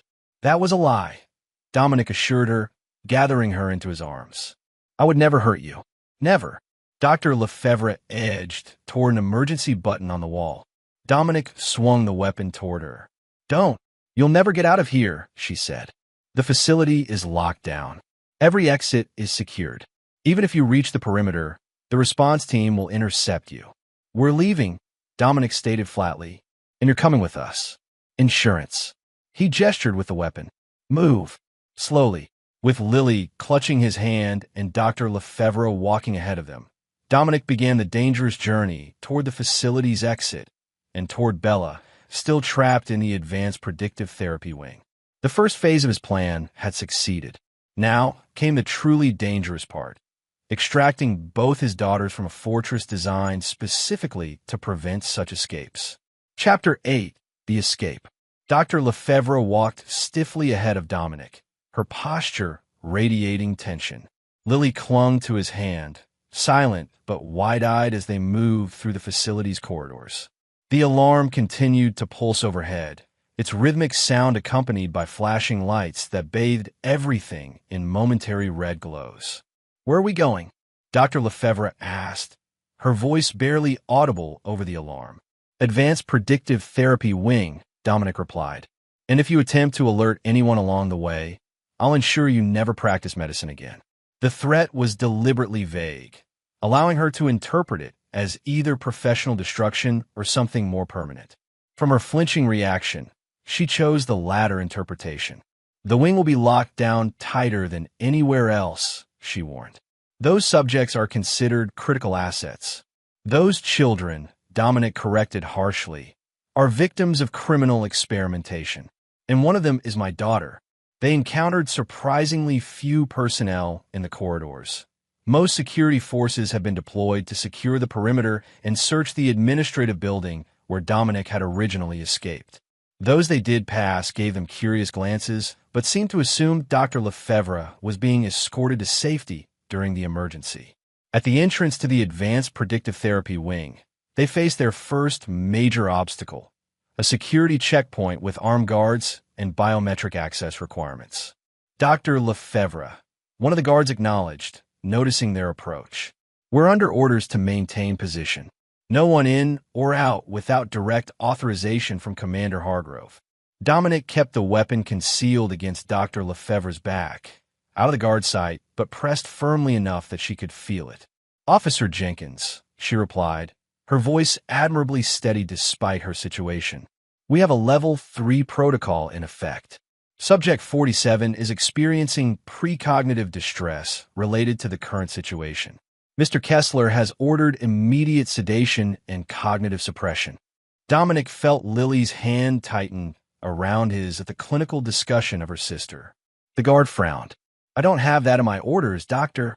Because it was issued during the lockdown, Dr. Lefebvre said impatiently. Communications are prioritizing perimeter security. Check with Central if you need to, but Subject 47's elevated stress levels are impacting her neural patterns. If she destabilizes completely, 3 months of conditioning will be wasted. The guard hesitated, then stepped aside. Your authorization will suffice, Doctor. But he stays out here, he added, gesturing to Dominic. No maintenance personnel in the restricted zone during lockdown. Dr. Lefebvre glanced back at Dominic, a question in her eyes. Go. Dominic instructed her, bending to lift Lily into his arms. We'll wait here. Remember what we discussed. The implied threat was clear. If she failed to return promptly with Bella, there would be consequences. Dr. Lefebvre nodded once, then placed her palm on the biometric scanner. The doors whispered open, admitting her to the restricted area. Daddy, Lily whispered in his ear, is Bella sick? They keep saying she needs medicine. No, sweetheart, Dominic replied softly. Bella isn't sick, but some bad people have been hurting her. We're going to take her home where she can get better. The minutes stretched painfully as they waited. Dominic maintained casual conversation with the guards, playing his role as a maintenance worker responding to the emergency while internally calculating escape routes and contingency plans. Finally, the doors opened again. Dr. Lefebvre emerged, supporting a disheveled and disoriented Bella. The teenager's movements were uncoordinated, her eyes struggling to focus. Bella, Lily exclaimed, wriggling to be put down. Family reunions later, Dominic murmured, maintaining his grip on his younger daughter. To the guards, he said, Where are we taking her, Doc? Medical isolation, Dr. Lefebvre replied. She's experiencing neural hyperactivity. We need to stabilize her before transport. The guards nodded, allowing them to pass. Once they were around the corner and out of sight, Dominic guided them into an empty office, locking the door behind them. What did you do to her? He demanded, seeing Bella's condition. I had to sedate her partially to justify her removal, Dr. Lefebvre explained. But I used the minimum effective dose. She'll be fully conscious in 20 minutes. Bella's unfocused eyes found Dominic's face. Dad? She whispered uncertainly. Is it really you this time? It's me, Bells, he confirmed, heartbreaking at her question. How many false hopes had they given her? They said you were dead, she mumbled. They show me your grave. I'm very much alive, Dominic assured her. And we're leaving this place. All of us. Lily approached her sister cautiously. Bella, do you remember me? For a moment, Bella stared at her younger sister in confusion. Then recognition dawned, and she reached out a trembling hand to touch Lily's cheek. Little Lily Pad, she said, using her old nickname for her sister. You got so big. Dr. Lefebvre watched this exchange with an expression that mingled scientific interest with something that might have been remorse. The memory suppression wasn't complete, she observed. Fascinating. The emotional connections must have been too deeply encoded to fully erase. Dominic turned to her coldly. How do we get out of here? Every exit will be guarded. The doctor hesitated, clearly calculating her options. Finally, she sighed. There's a medical evacuation protocol. In case of patients requiring emergency transfer to external facilities. It bypasses standard security because medical emergencies take priority over other concerns. How do we activate it? We don't need to. It's always active. She moved to the computer terminal in the office, logging in with her credentials. I can schedule an emergency medical transport for Subject 47, Bella, citing neural cascade risk. And they'll just let us walk out? Dominic asked skeptically. Not exactly, Dr. Lefebvre replied, fingers moving rapidly over the keyboard. The protocol requires transport via the medical helicopter. It's always fueled and ready on the landing pad at the East Wing. With my authorization, I can initialize the transport sequence. The system will then clear a path to the helipad and notify necessary personnel. Understanding dawned. You're not just giving us an escape route. You're giving U.S. air transport. She nodded, not meeting his eyes. The pilot is automatically notified when the protocol is activated. But there's a 30-minute window before the assigned medical team assembles. Her gaze finally lifted to his. Do you know how to fly a helicopter, Mr. Voss? I do. His special operations training had included rotary aircraft piloting. Why are you helping us? Dr. Lefebvre's professional demeanor cracked slightly. Because I crossed too many lines in the name of progress. Because I watched what they did to Bella, what I helped them do, and told myself it was justified. She glanced at the young girl, now cradling her sister's head gently in her lap. I've done unforgivable things, Mr. Voss. This doesn't erase them. But perhaps it's a start. The computer chimed as the protocol was accepted. Medical emergency transport for Subject 47 authorized. Proceed to helipad east via medical corridor C. They'll track the helicopter, Dominic pointed out. Yes, initially, Dr. Lefebvre agreed. But there's heavy storm activity 30 miles north. Low visibility, electromagnetic interference. It would provide cover for a course change once you're airborne. Dominic studied her, trying to determine if this was an elaborate trap. You're coming with us. She shook her head. No, someone needs to delay the response. I could buy you maybe 15 minutes before they realize what's happening. She removed her access badge and security token, handing them to Dominic. These will get you through the checkpoints to the helipad. The rest is up to you. Before he could respond, a series of electronic chimes sounded throughout the facility, followed by an announcement. Code Lazarus initiated. All security personnel implement Protocol 7 immediately. Repeat, Code Lazarus initiated. Dr. Lefebvre's face drained of color. We need to move. Now, what is Code Lazarus? Dominic demanded, already gathering Lily in his arms while supporting Bella. It means they know you have your daughters. They're initiating contingency protocols to prevent asset loss. Her clinical terminology slipped back into place under stress. Protocol 7 is lethal containment authorization. They would kill children to prevent their escape. Dominic was horrified despite his years of experience with covert operations. Not the children, Dr. Lefebvre clarified grimly. Collateral damage would be considered acceptable if necessary to maintain security, but the primary directive will be to eliminate you and recapture your daughters. They moved swiftly through the corridors, following the route indicated by illuminated directional markers activated by the medical transport protocol. Dr. Lefebvre's credentials got them through 2 checkpoints without issue, the medical emergency taking precedence over the security lockdown. The 3rd checkpoint, however, presented a problem. The guard studied Dr. Lefebvre's badge and Dominic's hand with suspicion. "Where is Dr. Lefebvre?" he asked, hand moving toward his weapon. "Stabilizing the patient's neural patterns before transport," Dominic replied smoothly. "Time-sensitive situation. She authorized us to proceed ahead while she completes the procedure." The guard's radio crackled to life. "All checkpoints, be advised. Male subject Dominic Voss is attempting to remove assets from the facility.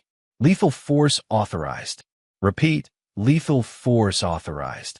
Recognition dawned in the guard's eyes as he looked more closely at Dominic's face. Now wiped clean of the maintenance worker's grime, he had used as minimal disguise. Dominic acted instantly, lunging forward before the guard could draw his weapon. A precise strike to the throat silenced any alarm the man might have raised, followed by a powerful blow to the temple that rendered him unconscious. "Daddy," Lily's voice trembled as she watched the violence unfold. "It's okay, sweetheart," Dominic assured her, dragging the unconscious guard into the security booth. "He's just sleeping.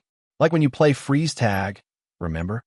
Bella seemed more lucid now, the sedative wearing off faster than expected. "There will be more ahead," she said, her voice stronger. 2 at the final checkpoint, 3 on the helipad itself. Dominic turned to her in surprise. "How do you know that?" A ghost of a smile crossed Bella's pale face. "They made me map security protocols for months. I know every standard response pattern." Her expression darkened. "I also know they'll implement the Omega contingency if they can't stop us. We have less than 20 minutes. "What's the Omega contingency?" Dominic asked, dreading the answer. "Remote asset deactivation," Bella replied, the clinical terminology chilling in her young voice. "They'll trigger the implants. Mine's deeper than Lily's, connected directly to the limbic system. It would cause massive neural damage." Dominic felt cold fury rising again. "How do we prevent that?" "Distance and shielding," Bella answered. "The transmission range is limited to the facility grounds. Once we're beyond the perimeter and above 5,000 feet, the signal strength is insufficient to trigger the devices." They continued toward the helipad, moving as quickly as Bella's condition allowed. The medical evacuation route remained clear, most security forces still searching other areas of the sprawling complex. True to Bella's prediction, they encountered two guards at the final interior checkpoint. This time, Dominic didn't wait for questioning. Using the element of surprise, he incapacitated both men with swift, efficient strikes before they could raise an alarm. Beyond the checkpoint lay the helipad access corridor, a long, glass-enclosed walkway connecting the main building to the elevated landing area. Through the glass, they could see the medical helicopter sitting ready, its distinctive red and white paint scheme gleaming under the exterior lights. Also visible were the 3 security personnel stationed around the aircraft, all armed and alert. "We can't fight through them without risking injury," Dominic said, assessing the situation. "We need a diversion."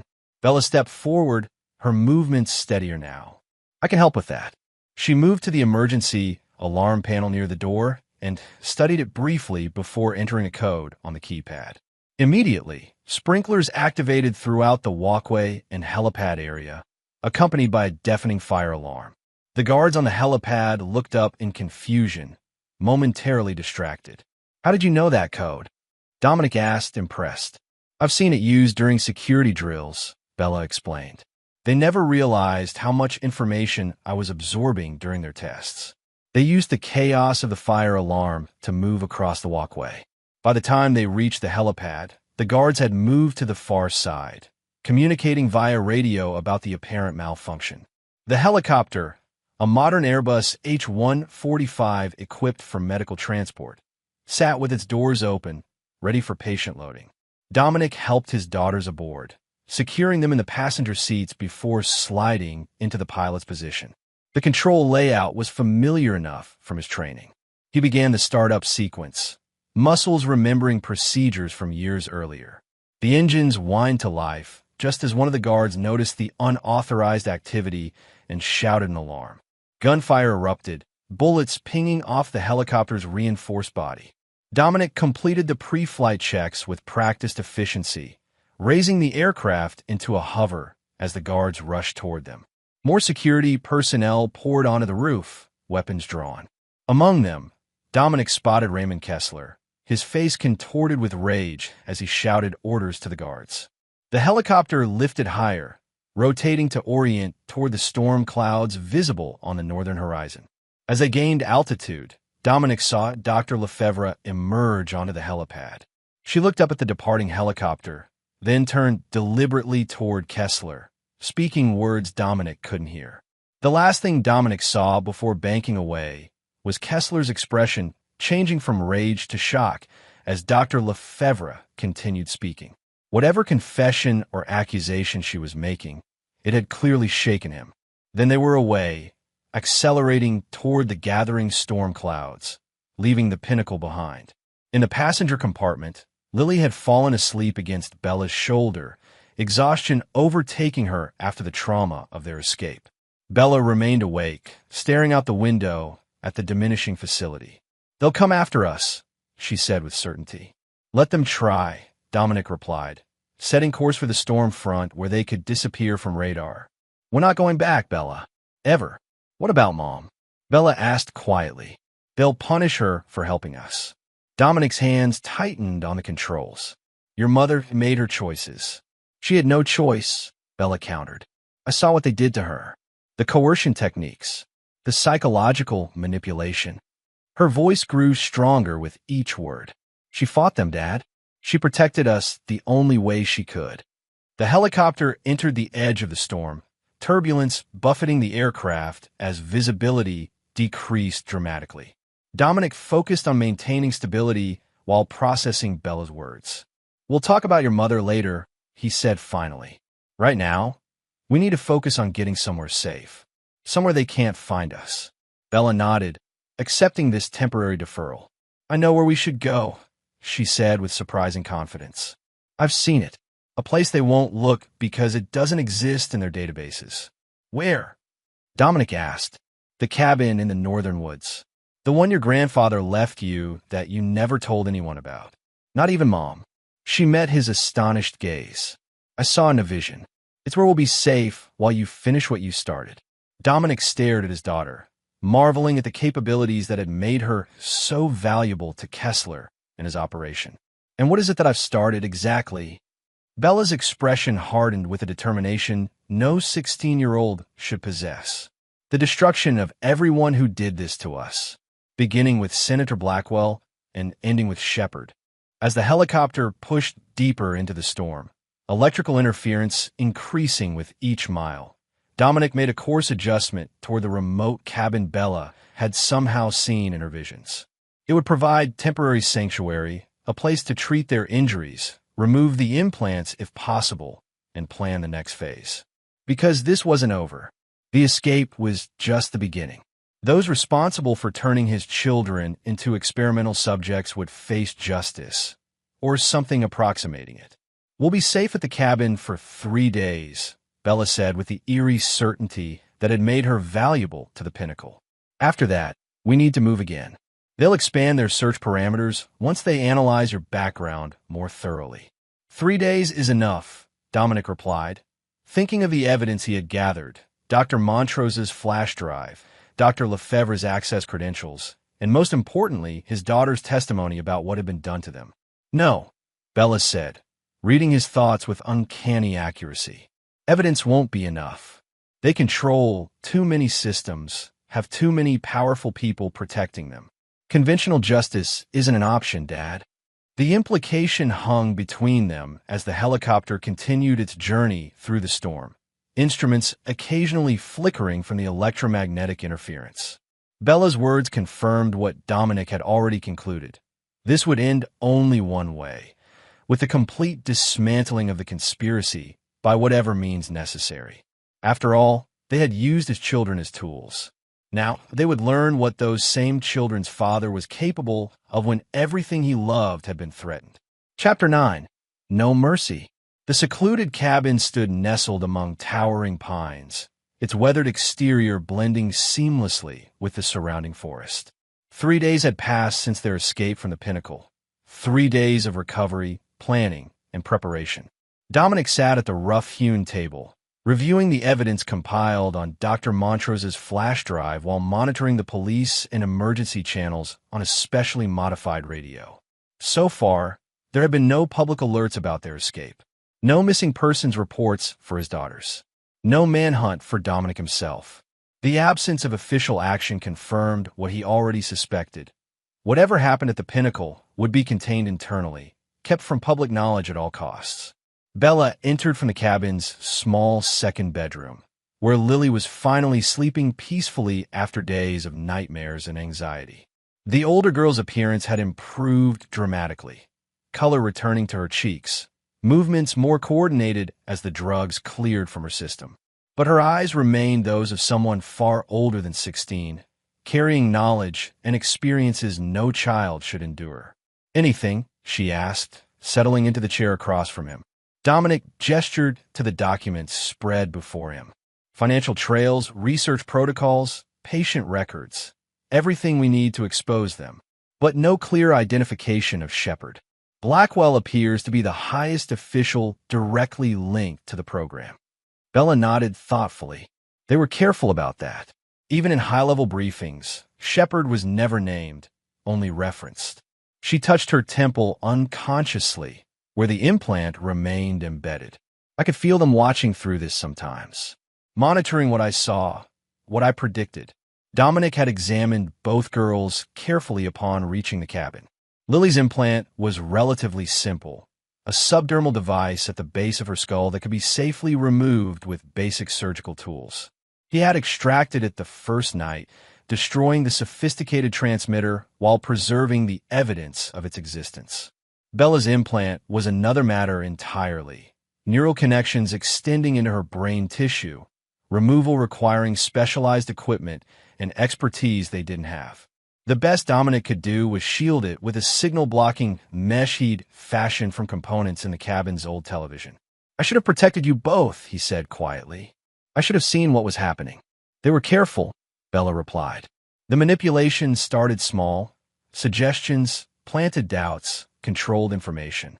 By the time I realized what was happening, the drugs had already affected my perception of reality. She reached across the table to touch his hand. You came for us. That's what matters. The cabin's old radio crackled suddenly, breaking their moment of connection. The police band they'd been monitoring came alive with activity, multiple units being dispatched to a situation at Senator Blackwell's lake house, 50 miles south of their location.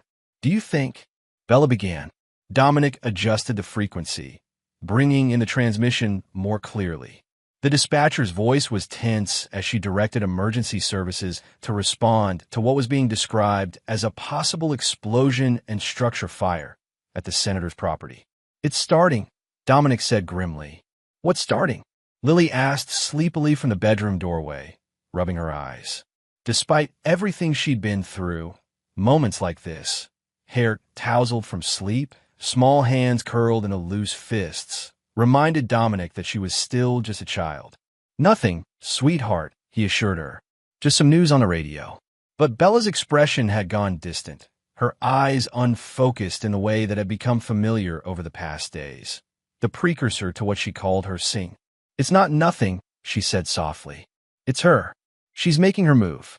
"Who?" Dominic demanded. "Mom," Bella answered simply. "She escaped yesterday." They underestimated her grief and rage. Her gaze refocused, meeting Dominic's with unexpected intensity. "She's coming here, tonight, and she's bringing everything we need to finish this." "How could she know where we are?" Dominic asked, suspicion immediate and sharp. "The same way I knew," Bella replied. "She's connected to the program too. Not like me, but enough to follow the breadcrumbs you left in your background. The cabin's location was buried in your service records from before you met her." Dominic processed this information rapidly.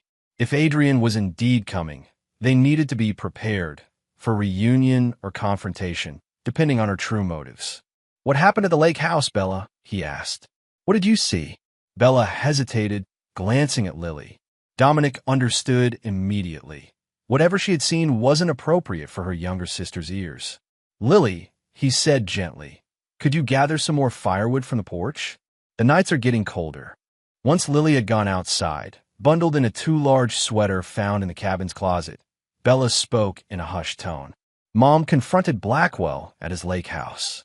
She had evidence, recordings of his private conversations with Kessler about the program. When he refused to help her, refused to shut down the operation. She paused, struggling with the vision. She had explosives, military grade.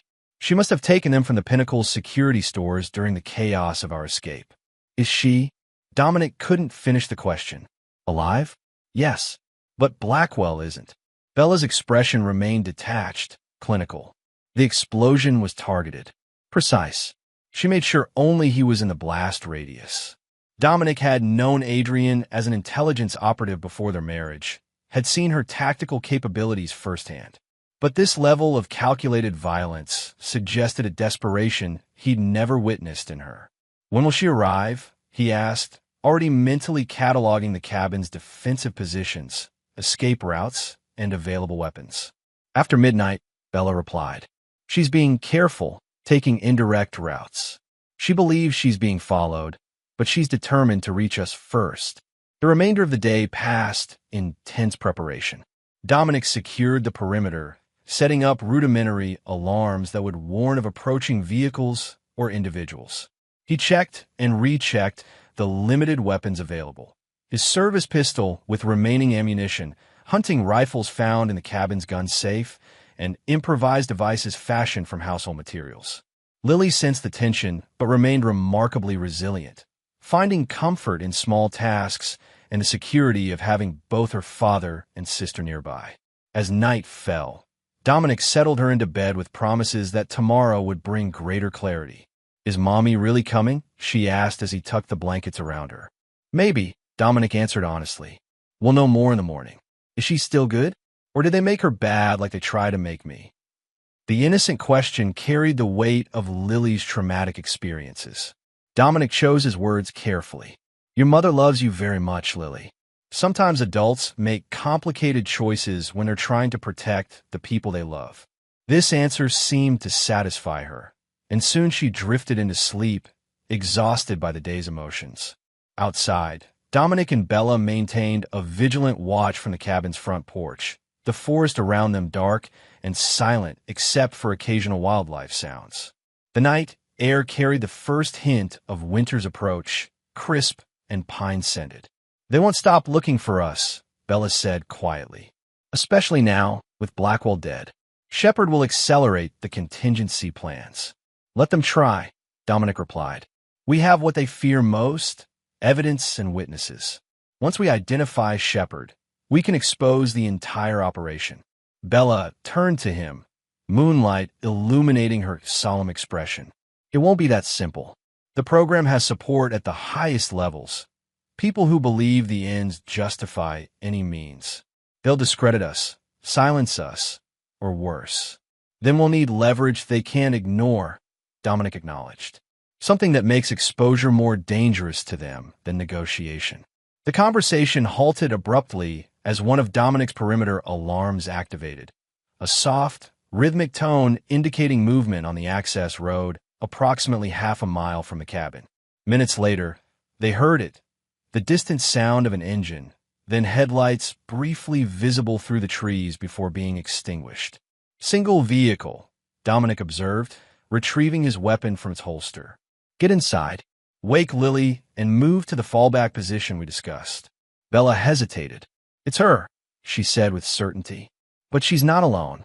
Before Dominic could respond, another perimeter alarm activated, this one from the opposite direction, indicating approach from the forest rather than the road. Multiple threats, Dominic concluded grimly. "Inside. Now." They retreated into the cabin, securing the door and dousing all lights. Dominic moved Lily, still half asleep, into the hidden root cellar discovered during their exploration of the property. Bella joined her sister in the underground space, armed with one of the hunting rifles and instructions to remain silent and hidden until Dominic returned or their emergency signal was given. Positioned near a window with clear sight lines to both approaches, Dominic waited in the darkness, weapon ready. The night vision equipment salvage from his emergency supplies gave him a crucial advantage, revealing the forest in eerie green clarity. The vehicle had stopped approximately 200 yards from the cabin, concealed among the trees. A solitary figure emerged, moving with the cautious precision of military training. Even at this distance, Dominic recognized Adrienne's distinctive gait, the slight favor to her left side from an old injury sustained during their time in Budapest. Simultaneously, three figures approached from the forest side, tactical movement patterns, weapons visible, using the trees as cover. Not local law enforcement. These were specialized operators, likely from whatever unit provided the Pinnacle's security. Dominic made his decision instantly. Adrienne was approaching alone, apparently unaware of the other team, closing in from behind the cabin. Whatever her intentions, she was moments away from walking into an ambush. Moving silently through the cabin, he exited through a concealed back door, circling wide to approach the tactical team from their flank. Their attention was focused entirely on the cabin and Adrienne's approach from the front. A fatal error. The first operative never saw Dominic coming. A precise strike to the base of the skull rendered him unconscious instantly. Dominic relieved him of his tactical radio and advanced weapon before securing him with zip ties from his own equipment. The second and third operatives were positioned 20 yards apart, maintaining communication via hand signals. Dominic waited for the moment when both were focused forward, then moved. The second operative went down as silently as the first. The third detected something amiss and began to turn, but too late. Dominic's strike caught him mid-rotation, and he crumpled to the forest floor. With the immediate threat neutralized, Dominic activated the tactical radio, listening to the operational chatter. A fourth team member, presumably their commander, was positioned farther back, coordinating the approach. "Alpha Team, report status," came the tense command. Visual on the female target approaching cabin entrance. "Confirm positions for intercept." When no response came, the commander's voice sharpened. "Alpha Team, acknowledge immediately or I'm calling in backup." Dominic calculated his options. Additional forces would complicate an already dangerous situation. He keyed the radio. "Alpha Team secure," he replied, mimicking the clipped professional tone of tactical operators. "Female target appears to be alone. Awaiting your command." A brief pause, then Maintain positions. I'm moving up to your location. Perfect. Dominic concealed himself along the commander's likely approach path and waited. Less than 2 minutes later, a figure moved through the trees, compact, efficient, wearing tactical gear with command insignia. Dominic allowed him to pass, then followed silently until the man paused to scan the area where his team should have been visible. The commander sensed something wrong and began to reach for his sidearm when Dominic struck. Unlike with the others, he didn't aim for incapacitation. This was the leader, the one with direct connection to the Pinnacle's command structure. Dominic needed information. A precisely applied chokehold brought the man to his knees. Dominic maintained just enough pressure to induce compliance without unconsciousness. One sound above a whisper and you won't make another, Dominic said softly. Not if you understand. The commander nodded once, his training evident in his controlled breathing despite the precarious position. How many more teams are approaching this location? Dominic demanded. Just us, the man replied, voice barely audible. Advance recon. Main force is 30 minutes behind, awaiting confirmation. Who sent you? Direct orders from Shepard, the commander answered. Priority 1 retrieval of the Voss children. Priority 2 elimination of Dominic Voss. Priority 3 capture of Adrian Voss for program continuation. Program continuation? Dominic tightened his grip slightly. Explain. The pregnancy, the commander gasped. 3rd-generation subject with optimal genetic markers. Critical to Phase 3 trials. Cold fury washed through Dominic at the realization. They intended to use his unborn child as the next experimental subject, building on whatever they had learned from Bella and Lily. Who is Shepard? Dominic demanded. Name and location. The commander hesitated, training warring with self-preservation. I don't know the name. Communications are compartmentalized. But the control center is at Fort Braxton, the old DARPA wing that officially closed last year. It was enough. Dominic applied additional pressure, and the commander slipped into unconsciousness. After securing him with the others, Dominic moved quickly toward the cabin's front approach, where Adrian was now less than 50 yards from the entrance. She moved cautiously but with purpose, a backpack slung over one shoulder and what appeared to be a tactical case in her right hand. Her face, visible briefly as she passed through a patch of moonlight, showed the strain of recent days, exhaustion and determination etched into features once so familiar to him. Dominic circled to intercept her before she reached the cabin's motion-sensing lights. Moving deliberately into her path, he kept his weapon lowered but ready. That's far enough, he said quietly. Adrian froze, her free hand moving instinctively toward her side before stopping. Dom, she breathed, her voice a mixture of relief and wariness. You're alive. No thanks to your associates, he replied coldly. There was a tactical team in the woods behind the cabin. They've been neutralized, but more are coming. I know. I've been tracking them since the lake house. She made no move to approach further. I have maybe 20 minutes before they realize their advance team isn't responding. Bella said you killed Blackwell. A flicker or something. Regret? Satisfaction? Crossed Adrienne's face. He was going to activate Bella's implant remotely. I had no choice. There are always choices, Adrian. Like the choice to sleep with Kessler while our daughters were being experimented on. Pain flashed in her eyes. You have every right to hate me. But right now, we don't have time for this conversation. She held out the tactical case. This contains everything. The complete Copper Rain program data, experimental protocols, subject records, and most importantly, proof of Shepard's identity and direct involvement. Dominic made no move to take it. How did you get this? I've been gathering evidence for months. After your escape with the girls, Kessler was desperate to secure remaining assets. He grew careless, left systems accessible that would normally be locked down. Her expression hardened. I was director of patient relations, remember? I had authorization to access most restricted areas. Authorization they never revoked because they thought I was still under their control. And were you? Under their control? Adrienne's eyes met his directly. I did what was necessary to protect our daughters. To survive. To find a way out. Her voice cracked slightly. I made compromises I'll live with for the rest of my life. Including with Kessler. Yes. She didn't flinch from the accusation. Including with Kessler. Before Dominic could respond, his tactical radio crackled to life. Command to Alpha Team. Report status immediately. Main force is mobilizing based on your last known coordinates. Adrienne's eyes widened. They're coming now. We need to move. She extended the case again. Take it.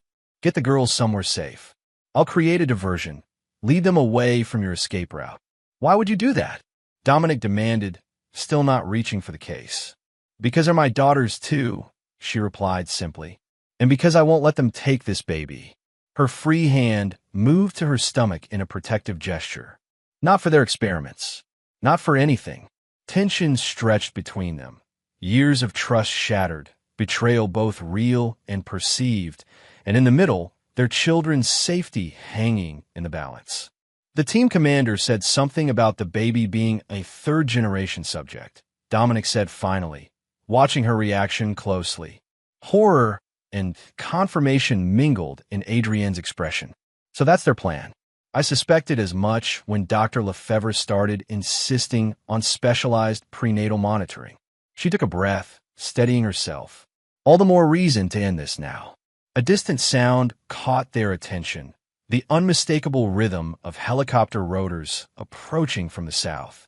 Tactical extraction team, Adrienne identified immediately. Heavy response, not just retrieval. They're not taking chances this time. Dominic made his decision. Inside. Now.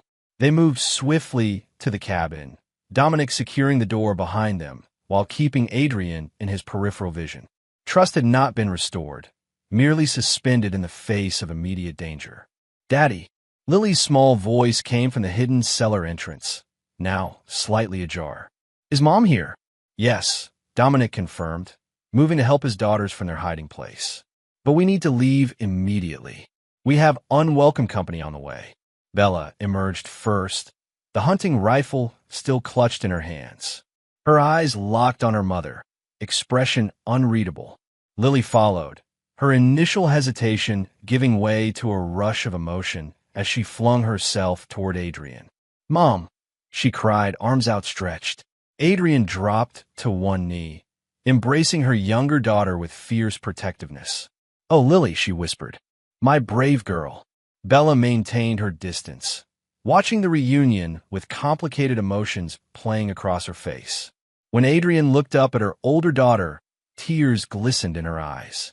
Bella, she said softly, I'm so sorry for everything they did to you, for not being strong enough to stop it. You did what you could, Bella replied, her voice neither forgiving nor accusatory, merely stating an assessment reached through her unique perception. I saw the choices they gave you. None of them were good. The helicopter sound grew louder, now distinguishable as multiple aircraft approaching from different directions. They're establishing a perimeter, Dominic stated, checking his weapon and gathering essential supplies. We have minutes at most. Adrienne opened her backpack, removing several devices Dominic recognized as military-grade signal jammers. These will buy us a little time, disrupt their communications and tracking capabilities. She activated one, placing it on the cabin's main table. The rest should be positioned around the perimeter. Dominic nodded once. Bella, help your mother with those. Lily, come with me. We need to get the emergency supplies from the back room. As they separated to their tasks, Dominic led Lily to the cabin's rear storage area, quickly gathering the bug-out bags he prepared during their days of hiding. Inside each was survival gear, emergency rations, and crucial evidence they'd compiled. Daddy, Lily whispered as he checked the contents of her small backpack. Is Mom staying with us now? The innocent question carried weight far beyond Lily's understanding. Dominic chose his words carefully. Right now, we all need to work together to get somewhere safe. After that, we'll see. When they returned to the main room, Bella and Adrienne had placed the signal jammers and were studying a topographical map of the surrounding area. There's an old logging road 2 miles east, Adrienne was saying, finger tracing the route. Poorly maintained, but passable with 4-wheel drive. My vehicle is hidden a half-mile from here in that direction. What kind of vehicle? Dominic asked, assessing their options. Modified Range Rover. Reinforced chassis. Run-flat tires. Scrambled transponder. Adrian met his questioning look directly. I've been planning contingencies for months, Dom. The distant crack of a rifle shot cut through their conversation, a warning that their pursuers were now within range of the cabin. They're trying to flush us out, Dominic observed. Standard containment protocol. They'll establish firing positions around the perimeter, then advance methodically. The route's cellar, Bella suggested suddenly. It connects to an old drainage tunnel. I saw it when we were hiding. It looks long abandoned, but it might lead away from the cabin. Dominic recalled noting the tunnel entrance, but had dismissed it as too narrow for practical escape. Now, with helicopter spotlights beginning to sweep the forest canopy around them, any option was worth considering. Show me, he commanded.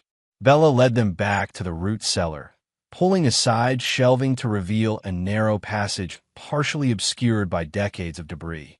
It heads east toward a stream bed according to the slope, probably built for flood mitigation originally. More shots rang out, closer now, accompanied by amplified voices demanding their surrender. This is our best option, Adrian confirmed after examining the tunnel. Lily and Bella can navigate it easily. You and I will be tight, but it's manageable. And if it's blocked further in? Dominic questioned. Then we'll deal with that when we reach it, Adrian replied pragmatically. Right now, staying here means capture or worse. The decision made, they moved quickly. Lily went first, her small size an advantage in the confined space, with Bella following closely behind. Adrian transferred the tactical case to a waterproof bag from her backpack before entering the tunnel third. Dominic prepared to follow, then paused, struck by a tactical opportunity. Moving swiftly back to the cabin's main room, he gathered the remaining signal jammers and the small incendiary devices he'd prepared as last resort defensive measures. Positioning them strategically throughout the cabin, he set a delayed activation sequence. 3 minutes. Enough time for him to join the others in the tunnel, but not enough for their pursuers to conduct a thorough search. When the device is triggered, the resulting electromagnetic pulse would disable any technology within 50 meters, while the incendiaries would create enough smoke and confusion to mask their escape route without necessarily destroying the cabin itself. Dominic entered the tunnel just as the first tactical teams breached the cabin's front entrance. Pulling the hidden cellar door closed behind him, he crawled through the narrow passage, guided by the faint glow of emergency lights Adrian had placed at intervals ahead. They had progressed perhaps 200 yards when the device is activated. Even through earth and stone, they felt the concussive force of the electromagnetic pulse, followed by muffled shouts of confusion from the direction of the cabin. That should keep them occupied, Dominic commented as he caught up to the others at a wider section of the tunnel where they could briefly rest. Adrian nodded approvingly. Clever, non-lethal, but effective disruption. Her tactical assessment reminded Dominic of their shared past. Partners in intelligence operations before becoming partners in life. The tunnel continued eastward for nearly a mile, gradually widening as it approached the stream bed Bella had predicted. When they finally emerged, they found themselves in a ravine sheltered by overhanging trees, the cabin and pursuing forces now well behind them. The vehicle is that way, Adrian indicated, getting her bearings quickly. About half a mile through these woods. They moved as rapidly as Lily's endurance allowed, the sounds of pursuit growing distant rather than closer. Evidence that Dominic's diversion had successfully confused their trackers. Within 20 minutes, they reached Adrienne's hidden Range Rover, camouflaged under branches and forest debris. Everyone in, she directed, clearing the camouflage and accessing the vehicle. We need to be moving before they reorganize their search pattern. As the girls settled into the back seat, Dominic circled to the driver's side. I'll drive. Adrian paused, then nodded once, surrendering the keys before taking the passenger seat. The silent exchange spoke volumes about the tenuous nature of their collaboration, necessary but fraught with unresolved tensions. The Range Rover moved smoothly through the difficult terrain, its modifications allowing for silent running when needed and impressive power when obstacles presented themselves.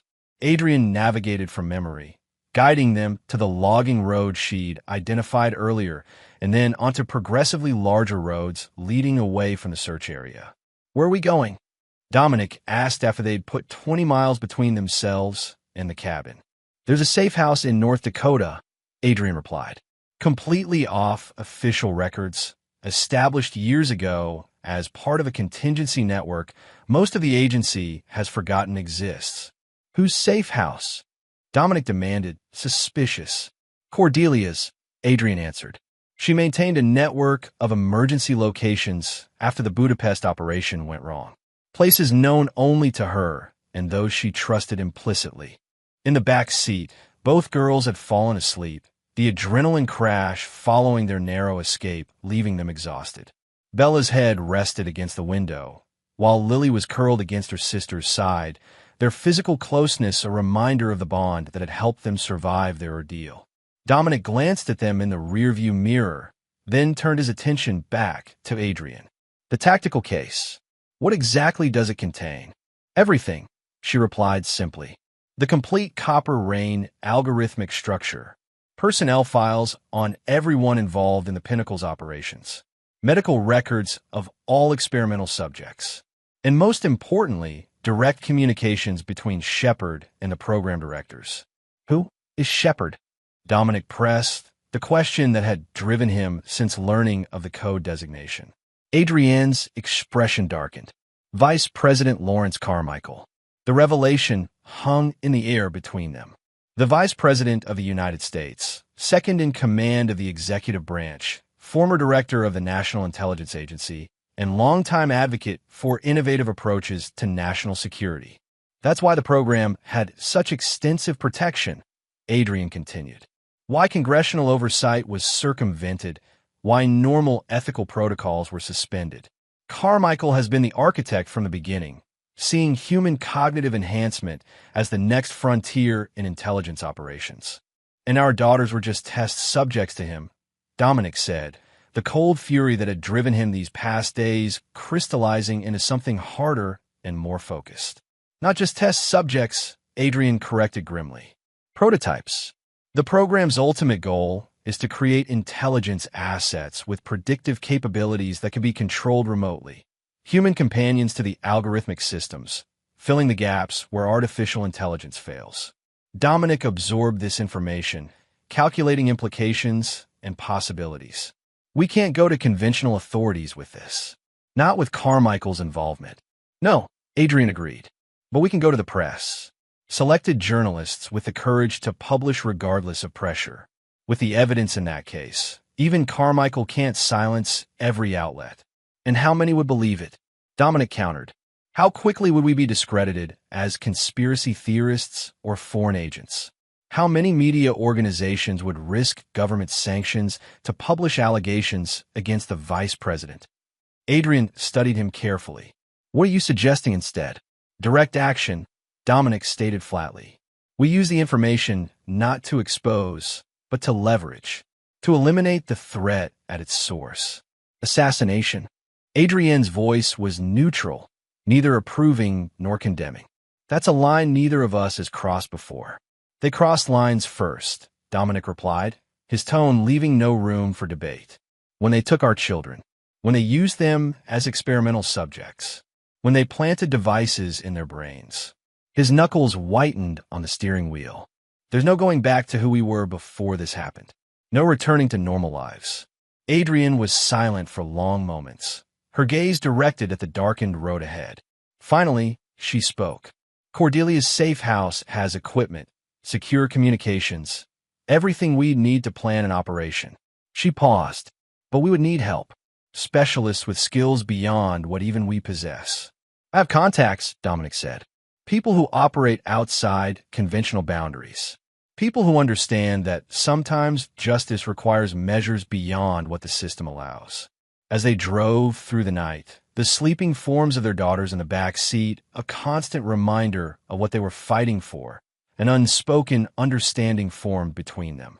Whatever had happened between Dominic and Adrian, the betrayals, the compromises, the broken trust, was secondary to the threat facing their children. For now, they would be allies again, partners in an operation with the highest possible stakes. But Dominic harbored no illusions about reconciliation.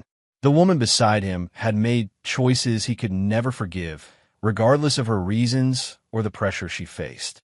The cold calculation taking shape in his mind included not just those who had created and administered the Pinnacles program, but everyone who had participated in or benefited from his family's suffering. Everyone would pay, including, eventually, Adrian herself. 2 months later, Vice President Lawrence Carmichael stood at the podium in the White House press room, announcing his resignation for health reasons. His face, broadcast on televisions nationwide, showed the strain of recent weeks.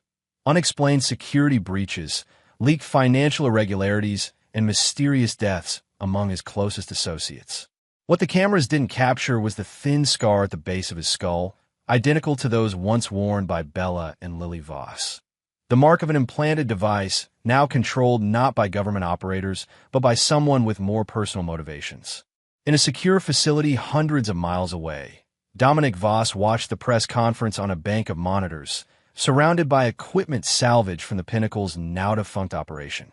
Beside him, Bella monitored neural feedback patterns from the vice president's implant. Her unique abilities now directed toward securing her family's safety rather than advancing government intelligence operations. "It's working," she confirmed, studying the data streams. "He's following the script exactly as programmed. After this, he'll implement the final fail-safes, destroying remaining research, eliminating electronic trails, transferring funds to our secure accounts. And he'll have no memory of doing any of it," Dominic noted with grim satisfaction. Poetic justice. The door opened behind them, and Cordelia entered, her silver hair now dyed brown as part of her own necessary disappearance. "The last of Kessler's team has been located and neutralized," she reported. "No witnesses, no connections to us." "And Dr. Montrose?" Dominic asked. "Safely established in Geneva under her new identity. She's already making progress on reversing the long-term effects of the experimental drugs." Cordelia glanced at the screens. "Carmichael looks terrible. The implant takes a toll," Bella observed dispassionately, "especially when the subject resists programming. He fought harder than the others." Dominic's plan had unfolded with methodical precision over the past weeks. Using the evidence Adrian had secured, combined with Bella's unique insights and Dominic's tactical expertise, they had systematically dismantled the Pinnacle's operation from the top down. Key personnel had been given a choice: cooperation or consequences. Most chose cooperation, finding themselves implementing actions that undermined their own program before choosing to disappear into new identities far from their former positions of power. Those who resisted discovered that the same technology they had deployed against innocent children worked equally well when turned against its creators. "Where are Lily and Adrian?" Dominic asked, noting their absence. "Garden Pavilion," Cordelia replied. "Physical therapy session. Lily's making remarkable progress." The physical and psychological damage inflicted on both girls would require years of recovery, but already significant improvements were evident. Lily had regained her natural exuberance, the trauma-induced silence replaced by curious questions and occasional laughter. Bella's recovery was more complex, her abilities permanently altered by the experiments, her perspective forever changed by what she had experienced and what she could now perceive. Dominic turned his attention back to the monitors as Carmichael concluded his resignation statement. The plan was nearly complete. Those responsible had been punished. His daughters were safe. The threat to his family had been eliminated with the same clinical efficiency that the Pinnacle had once applied to its subjects. There remained only one loose end: Adrian. "I'm going to check on Lily," he told Bella, squeezing her shoulder gently as he passed. "Monitor the neural patterns for another hour, then we'll commence the final sequence." Outside, the secure compound sprawled across 20 acres of isolated countryside, its perimeter protected by both conventional and highly advanced security measures. At its center, Visible from the main building's windows stood the garden pavilion, a glass and steel structure housing a swimming pool, exercise equipment, and rehabilitation facilities. Dominic found Adrian and Lily by the pool, his younger daughter demonstrating her improving swimming skills while her mother offered encouragement from the edge. The domestic scene might have appeared normal to an outside observer, a mother supporting her child's achievements, both smiling in the afternoon sunlight. But Dominic saw the reality beneath the surface. Adrienne's involvement in their revenge operation had been crucial. Her knowledge of the Pinnacle systems, her connections within the intelligence community, her willingness to implement the most morally ambiguous aspects of their plan. She had proven herself a dedicated mother, willing to do anything to protect her children. And yet, the fundamental breach remained. Each night, Dominic remembered her in Kessler's arms, imagined her providing information about his daughter's progress, pictured her watching as they were subjected to experimental procedures. Whatever her reasons, whatever pressures or threats had influenced her choices, some betrayals went beyond forgiveness. "Daddy," Lily called, noticing his approach. "Watch me swim across." He smiled, genuinely proud of her progress. "Show me, sweetheart." As Lily demonstrated her improving technique, Adrian rose to stand beside Dominic. Her pregnancy was now visibly advanced, the curve of her abdomen prominent beneath her loose clothing. "Carmichael resigned," Dominic said quietly. "The final phase begins tonight." Adrian nodded, understanding the implications. "And afterward we disappear. New identities, new location. The children will be safe." "We," she repeated, noting his choice of pronoun. "All of us." Dominic turned to her, his expression revealing nothing of the decision he had already made. "You gave me the evidence we needed. You helped implement the plan. Your cooperation has been appreciated." She studied his face, reading between the carefully chosen words. "But not forgiven." "No," he confirmed simply. "Not forgiven." Understanding passed between them.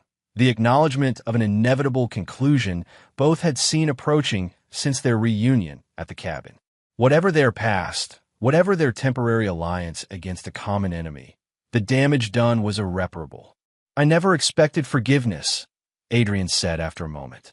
"Only the chance to protect our children." Her hand moved to her stomach. "All our children. And you've done that," Dominic acknowledged. "They're safe now, because of both of us." The conversation was interrupted as Lily climbed from the pool, beaming with pride at her accomplishment. "Did you see, Daddy? I swam all the way without stopping." "I saw," he confirmed, wrapping her in a towel. "You're getting stronger every day." Later that evening, after both girls had gone to bed, Dominic found Adrian in the compound's communications center, finalizing the encrypted instructions that would complete their operation against Carmichael and the remnants of his program. "It's done," she said as he entered. "After tonight, Copper Rain will exist only in our secured files. No backups, no remaining infrastructure, no personnel with operational knowledge." "Good." Dominic moved to the adjacent workstation, checking the progress of their own disappearance preparations. New identities, secured funds, transportation arrangements. "I've prepared separate documentation for myself," Adrian said quietly, indicating a flash drive on the console. "Different identity, different destination." Dominic looked up, meeting her gaze directly for the first time in days. "You knew." "Of course I knew," she replied without rancor. "I've known since the cabin, since I saw your eyes when I mentioned what happened with Kessler." She touched the flash drive gently. "You can check everything. No connections to you or the girls. No way to trace. I'll disappear completely." "The baby," Dominic began, "will be safer with me, away from what's coming next." Adrian interrupted. "We both know you're not finished. Carmichael was just the beginning. There are others you still plan to hunt. People who funded the program, scientists who developed the protocols, officials who provided protection." She wasn't wrong. Dominic's vengeance would not be complete until every person connected to his daughter's suffering had faced consequences. "When?" he asked simply. "Tomorrow," Adrian answered, after the final confirmation from Carmichael. "I've arranged transportation to a location known only to me." Dominic nodded once, acceptance rather than agreement. The girls will ask questions, tell them the truth, or as much of it as they can handle. That I love them. That sometimes parents make impossible choices. Her composure cracked slightly. That I hope someday they might understand, even if they never forgive. The echo of his own unforgiving nature in her words was not lost on Dominic. For all that had happened between them, for all the betrayal and pain, they remained connected by their children and by a shared understanding of the world's darker realities. I want to try to find you, he stated, not as a threat, but as a fact. I know. Adrienne's smile held sadness rather than bitterness. Ruthless to the end. It's what will keep our daughters safe in this world. She gathered her materials and moved toward the door, pausing briefly beside him. For what it's worth, Dominic, I never stopped loving you. Even when I was with him. Even when everything else was a lie. Dominic said nothing, his expression unchanged as she left the room. Whatever emotions her words evoked remained locked behind the armor he had built since discovering the truth about the Pinnacle and his family's involvement. The next morning, Adrienne was gone, leaving behind only a letter for each of their daughters and the flash drive containing her new identity information, proof that she had truly disappeared rather than aligning with any remaining enemies. Bella accepted the news with the eerie prescience that had become her natural state. I saw this coming, she told her father as they stood in what had been Adrienne's room. Paths diverging. Different futures. Are you angry? Dominic asked, studying his daughter's expression. No, Bella replied thoughtfully. Sad, but not angry. She did what she thought necessary, just as you're doing. Just as I would do. She looked up at him, her eyes reflecting wisdom beyond her years. We're all changed by what happened. None of us can go back to who we were before. Lily's reaction was more emotional. Tears and confusion. Questions Dominic couldn't fully answer without exposing truths her young mind wasn't ready to process. He held her as she cried, promising that her mother loved her, that adults sometimes needed to make difficult choices. In the days that followed, their operation concluded with clinical efficiency. Vice President Carmichael implemented the final phase of their plan before suffering a stroke that left him permanently incapacitated, unable to communicate the truth even if he retained the memory of what had been done to him and by whom. One by one, the remaining individuals on Dominic's list met their fates, some through financial ruin, others through precisely engineered accidents, still others through exposure of unrelated crimes that nonetheless removed them from positions of influence. 3 months after Adrienne's departure, Dominic sat in the Secure Communications Center, studying the final name on his list. Raymond Kessler, former head of the Pinnacle, architect of the experiments performed on Bella, and the man who had taken advantage of Adrienne's vulnerability.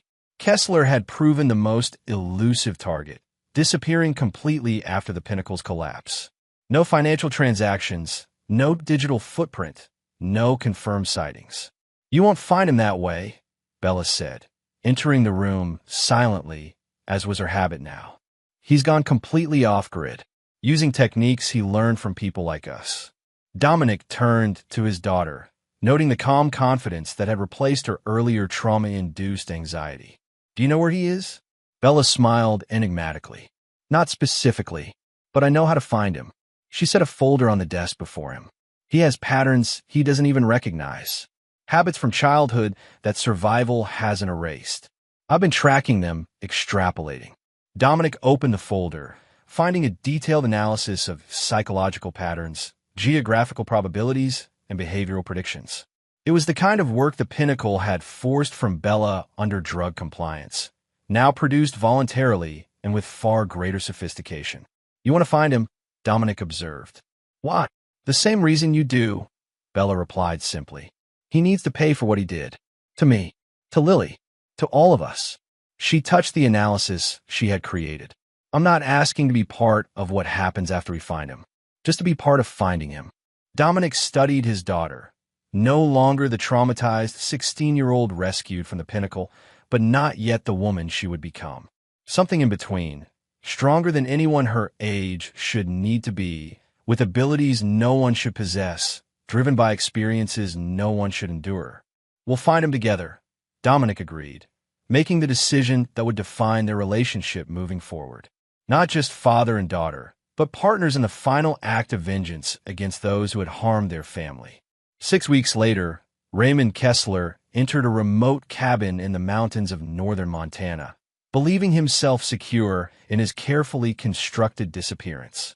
He had no way of knowing that every step of his journey had been anticipated by a teenage girl whose mind he had helped to transform, or that her father waited in the shadows of the cabin's interior. The confrontation was brief, the outcome never in doubt. Dominic Voss, once an intelligence operative trained in covert operations, now the father shaped by rage and retribution, ensured that Kessler's end served as both justice and warning to anyone who might consider continuing the work of the Pinnacle. When it was over, when the last name on his list had been crossed off, Dominic returned to the secure compound where Lily waited under Cordelia's protection. Bella met him at the perimeter gate, her unique perception having identified the exact moment of his arrival. "It's done," she said, not a question but a confirmation. "It's done," Dominic agreed.